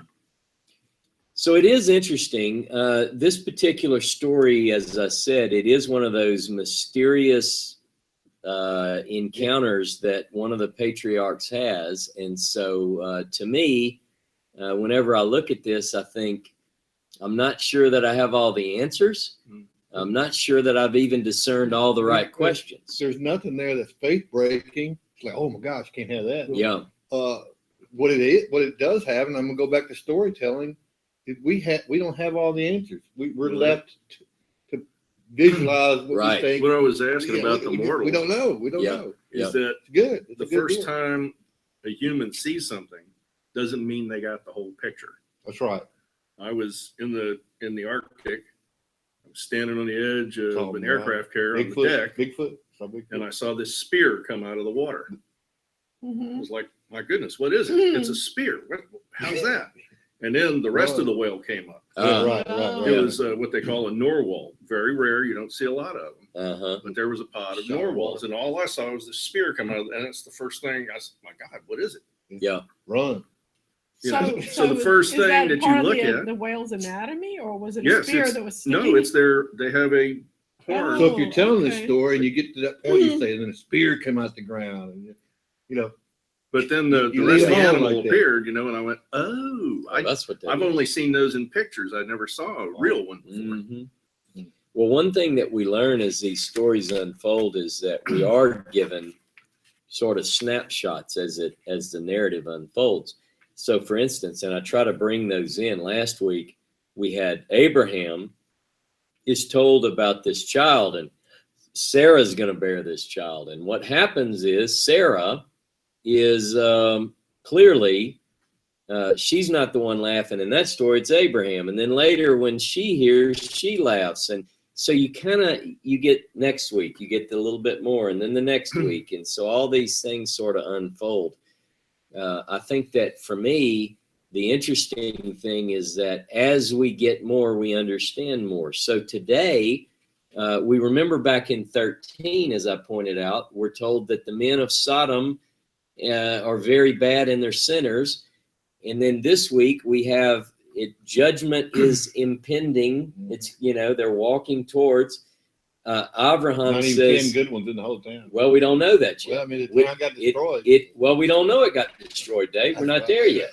See, so my point is that up to this point, all we know is that he bargains. What if you have 50, 45, 40, 30, 20, 10? And each time he's told, I'll save the whole. So we don't know. If I find, so he's going to go look. That's what it seems. Go look. Now, what we find is that next week, we're going to get into, we'll pick up a little bit of this prep, and then we'll roll into, but think again, my point being this morning, if I were following the annual cycle of readings, I would have gone from chapter 18 through the end of 22 and covered all those things, and I might not have focused so much on what we did today. Next week, we're focusing on Sodom and Gomorrah, and I have some insights that I want to share with that. I really want to get into that a little bit. Mainly, I'll give you a hint. The prophets often speak of this Sodom and Gomorrah. And you'll know this from the Hebrew Bible and even in the Christian writings in Revelation, it's sort of talked about. So it becomes sort of the archetypal vision of bad. I mean, you want to talk about a bad place, it's Sodom and Gomorrah. I mentioned in my teaching this morning how people say God better ask for forgiveness if he doesn't destroy America, whatever. One of the things that you pointed out that, of course, we go back to we're made in the image and likeness of God. Mm-hmm. Right? One of the things you pointed out demonstrated which is man. And I'm not trying to, I'm not being disrespectful here, but yeah, one of the things that came to me was God, Yahovah, has a sense of humor. Oh yeah, because he said you're going to have a son, and his name is going to be Laugh. Yeah, that's right. That's right. We talked about that in the chat. God has a great sense of humor, so to speak. I mean, it's a holy sense of humor. Yeah, I understand. How we put it, But no, we as humans have a sense of humor. We just love to laugh. We do. I mean, I've met people that don't, but I mean, for the majority, we love humor. And we love laughter. You rarely get to see that insight in the Bible. True. I think I have a question that you referred to this one. I don't know if it's in the text about the name changing. Did you cover something? Well, that was last week. Their names were changed. I have. You got it? Come on. Okay. Well, no, go ahead. Keep talking. I can remember this one. I got it written down. We got to see what's in the special box. I do. Man, I do. Wait, make sure James is there. Ask James if he's there. I don't think he is. Y'all got to get over Let's here. do it on camera. Okay, good. Come on, John. Look, I'll give us right back to you. Go ahead. Yeah, I'm sorry to interrupt this for No. The I arrival. Oh, he's back. can wait.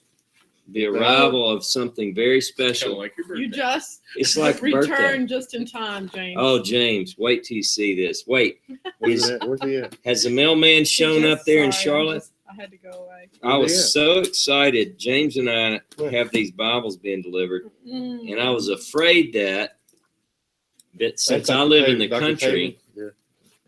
that I wouldn't get mine and James would get his, and then. But look at this. All right, That's what he went to the man. Mm. All right. make sure there's nothing else. Now the reason that we had to get a new Bible. I don't want to run the camera. Oh yeah, man. Woo, woo. Shiny. Look, sing "Happy Birthday" to me or something. Uh, Hang on, let me get this. Happy tape off. New Bible Yeah. Day to you. So we have decided. This is this I'm one. back, jealous as hell. So James will get his later today. But one of the things that I wanted to do was let me just look. See, now I'm so distracted. It's going to be hard for me to. Good thing I don't have any more questions for you right now. Mhm. Oh wait, let me see. Get your plate. Come on, sit down. I'm going to talk about this. Let's see. All right. So anyway, but we ordered these Bibles. We sent them off to get them redone. And James actually, this was a present James sent me, and we sent these to get them rebound through a group that we use all the time. It's called Leonard's Books. And it's different. Now, in the past, we've had Hebrew Bibles redone. We've had all in Hebrew. We've had Tanakhs rebound and so forth. But what this one is, because a lot of people who are coming to us now are coming from Christianity. And so I had stopped carrying with me a New Testament. But what I have found is that more and more people are beginning to come from Christianity with questions. And so I needed to carry a Bible that contained the Christian writings as well. So we both got these new Bibles, and this particular one contains the Hebrew Bible, the New Testament, and it also contains the Apocrypha. If you're teaching, for instance, about Hanukkah, and you want to talk about the Book of Maccabees, you have it here with you. So is that considered part of the Apocrypha? it is, That's yeah. what It's Jodelle in that particular. Mhm. Oxford, is it an Oxford with the Apocrypha? It is the Oxford with the Apocrypha. Go ahead, Jodelle. And so mine, James actually got these for us, and we looked at them and we used them, and then we decided, this would be a really nice Bible if it had the new cover on it. So look, some people get new fishing rods and Yeah. so no doubt James, I said, saw- and women have to have new shoes. yeah, like James said, I hope Bridget is ready for this excuse for yet another Bible. So now I get to tell people, I can tell Bridget, look, James bought it for me. Yeah, Guitars. Guitars, whatever. So anyway, I'm excited, and it looks like James's will be here fairly soon. But yeah, check that out.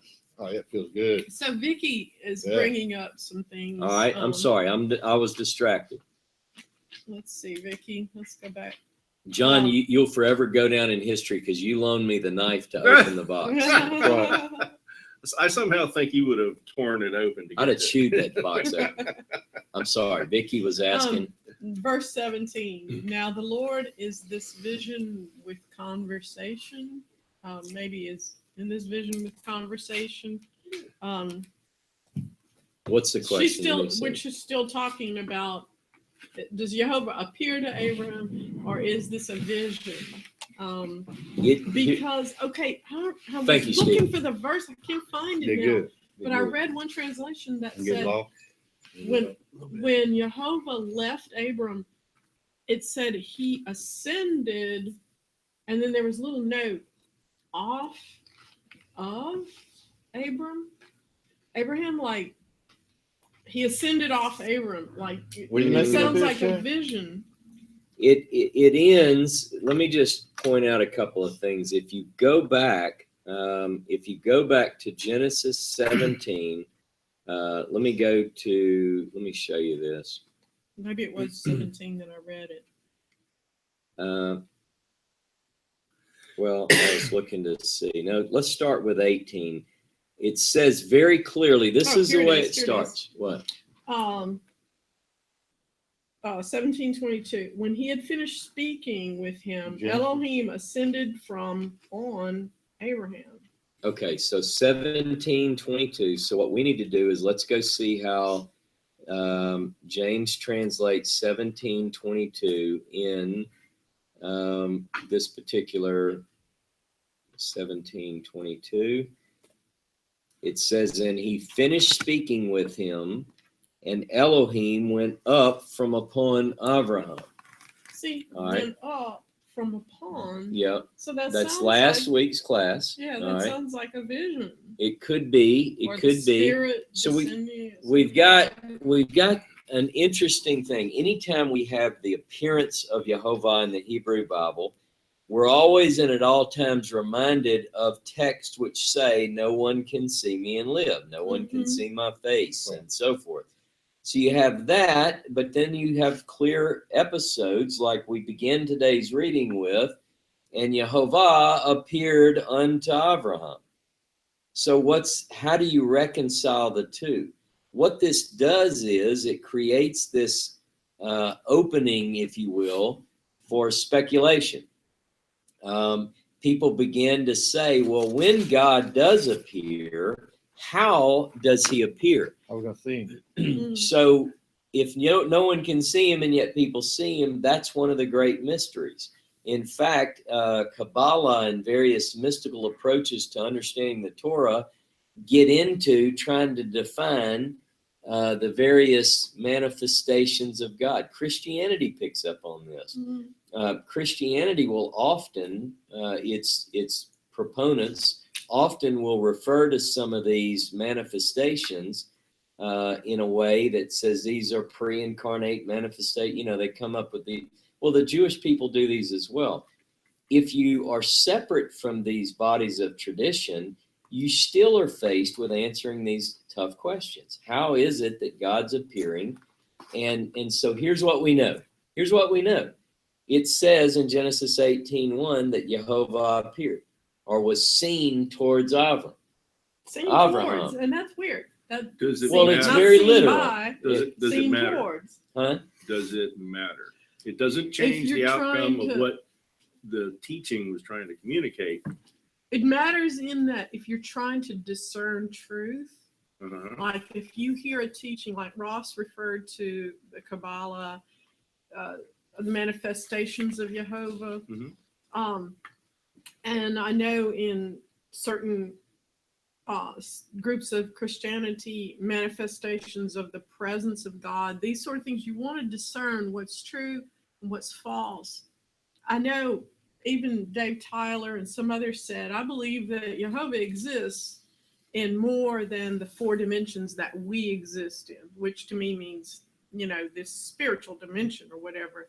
So when we pray, open my eyes, Yahovah, so I can see wonderful things from your Torah, I believe there is, like in Kabbalah, there's a dimension that maybe that's where Yahovah opens up your understanding to be able to see into this other dimension. Yeah. This reading ends in 33. Dr. Tabor brought this out. And Yahovah walked as he finished speaking towards Abram. And Abraham returned to his place. Yeah. So, I mean, it's a literal thing. You get the image that he's talking to Yahovah, and then Yahovah says, paraphrasing, see you later, Abraham, and he walks off. So that's the image you get. Now, theologically, people can do whatever they want, but the appearances, these epiphanies, if you will, when they occur, when they happen, it's quite interesting, and it deserves our full attention. But again, there are some who, if your theology doesn't align with what you're reading, there have been attempts. I told you about this book. It's called Introduction to the Masoretico Critical Edition of the Hebrew Bible. It's by Ginsburg. This is not on my recommended reading list for most people because it's very, very detailed, and it chronicles all these variations from antiquity, this manuscript, and it's talking specifically about the work of the Masorah, the Masoretes, the ones who maintain the integrity of the text, and they would put notes in. Well, there are 134 places, according to the Masoretics, the Masoretes are those who pass on tradition, where they confess in their own notes that here the text was changed. It read this, we changed it to this, because it either discovered or discussed something that was delicate or something of that nature. This text has 5 places where the name Yahovah was replaced with Lord, the more generic term. I'm sorry, Dave. No. So these people that wrote this book, whatever, or how do you say? The Masoretes? Were they the priestly idea, or it was a rabbinic group who were the scribes, basically. Okay. And what they did was, whenever you look at a Masoretic Bible, they have their notes. They did everything from count the number of words to the number of letters. And this is, in their notes, it might say, this is the center verse of all the Torah. This is the center word. This is whatever. So I just bring that up just to let you know that this text, Genesis 18, is so problematic. So like if you have a definition of God, that God has no form, he's this nebulous, unapproachable Ein Sof that cannot be comprehended, and that's your belief, that's your religious belief. But you read the Bible and it says, and Jehovah appeared unto Abraham and ate meat and milk with him. Yeah, they ate. That's the thing. That's why is this so important? Why they even put that in there? They wouldn't have this meal. It's a physical thing. Yeah, basically physical to physical. Yeah, and James brings out that whenever the text says going up, that it's like going up a mountain. It's a physical, literal. Yeah, he ascends, not like in the clouds. Now, having said that, when you have Manoah and his wife in Judges 13, the father and mother of Samson, Shimshon, it says that the angel of the Lord appears unto her. She runs home and says, hey, honey, you ain't gonna believe this. I was out there and this man appeared to me and told me this, and this, and I'm going to have a child, and we're never going to give him a haircut, and he's going to be this, he's going to be, and he's like, really? Well, so then he goes back, and ultimately, he too witnesses the manifestation of the Malach Yahovah. And in that meeting, it's not just to go up on the mountain, he ascends in the fire. Yeah. So that's a pretty cool trick. Yeah. The only thing I can counter that with in the beginning, and it opens up in chapter 18 verse 2, and he lifted his eyes and saw and looked. He was sitting in the opening of his tent in the heat of the day.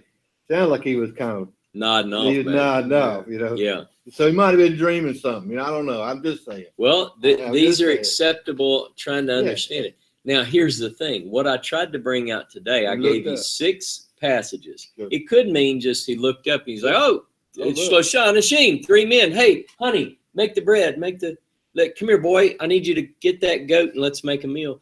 And, no one in the story said, well, technically, sir, we can't really do milk and meat together. We're going to have to. But the meal takes place. Yeah. Right? Now, here's what I want you to understand. And the reason I brought this up is I gave you 6 examples of passages which refer to the lifting of the eyes being a description of a prophetic vision. I did that for a reason. Yes. Now, I'm not suggesting that it didn't happen, just like when I taught Genesis 15. Genesis 15 says this is a vision.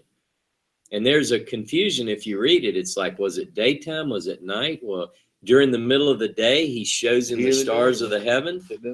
Now, here's the key. Genesis 13 and Genesis 18 both take place at the Oaks of Mamre, which is close to Hebron. And, I wanted to set that geographical context. So, look, these are great mysteries. These stories are wonderful.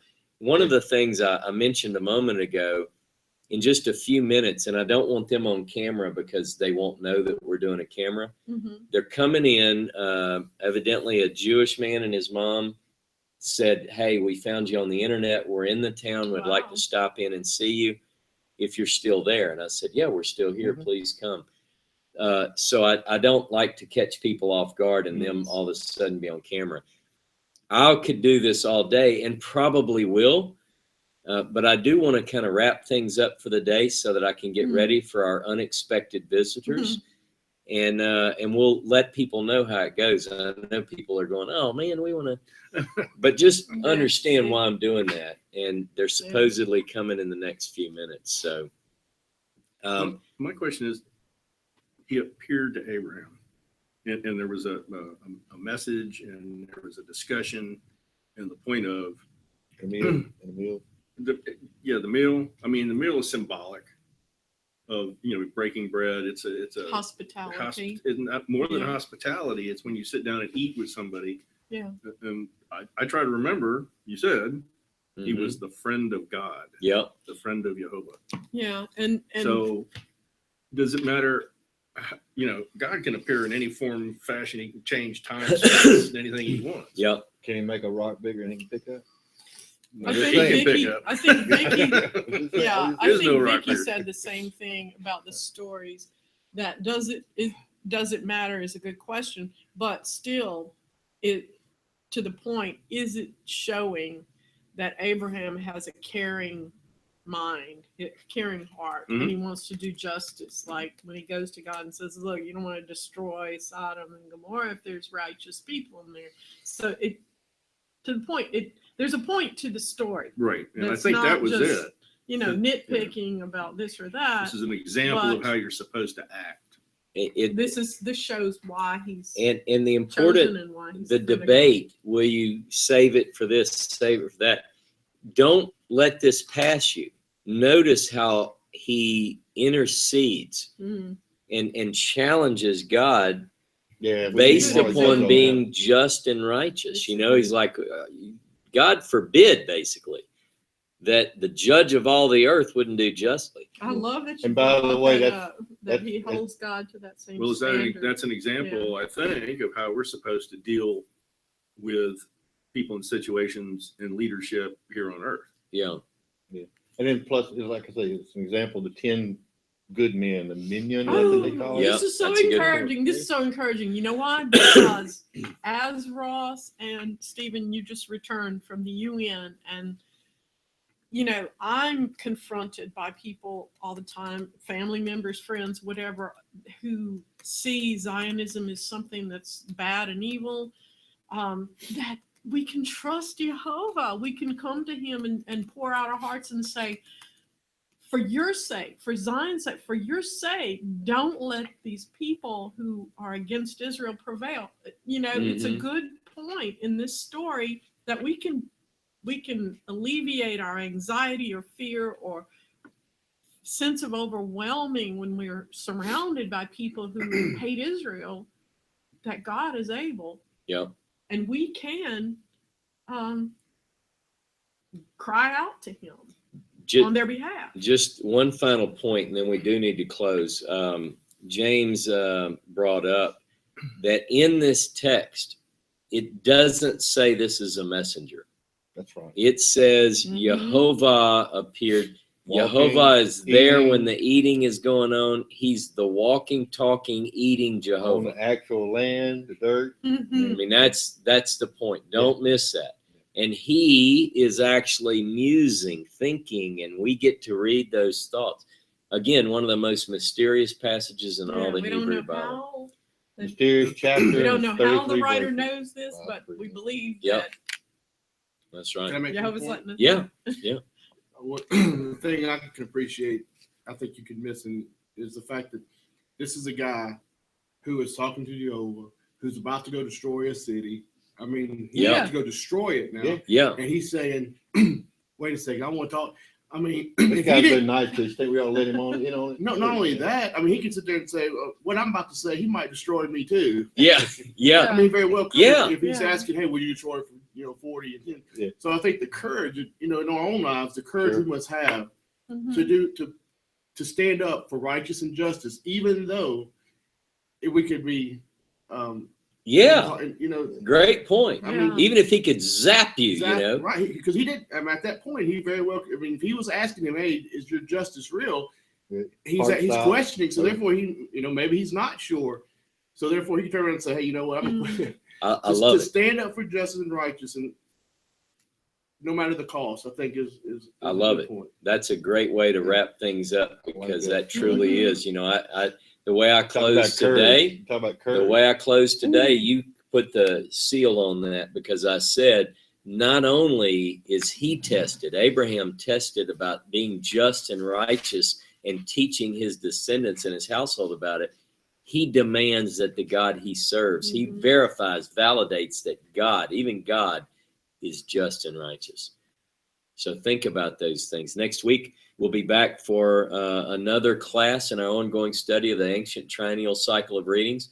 We'll be in Genesis chapter 19, and think about it, because we're definitely going to move into the next phase of this. James, at this season, we covered all that. Once you get your Bible, you can go back and listen to the class today when you can focus. No, he's asking because he's, he and I have these I know, conversations. I know. Did you because cover this? Yes. He did Yeah. bring out a point that I didn't bring up, but he said that's next week. So. All right. So next week, same time, same channel. Thank you for joining us. Shabbat Shalom, Shavua Tov, and have a wonderful Shabbat. I am going to play with my new Bible.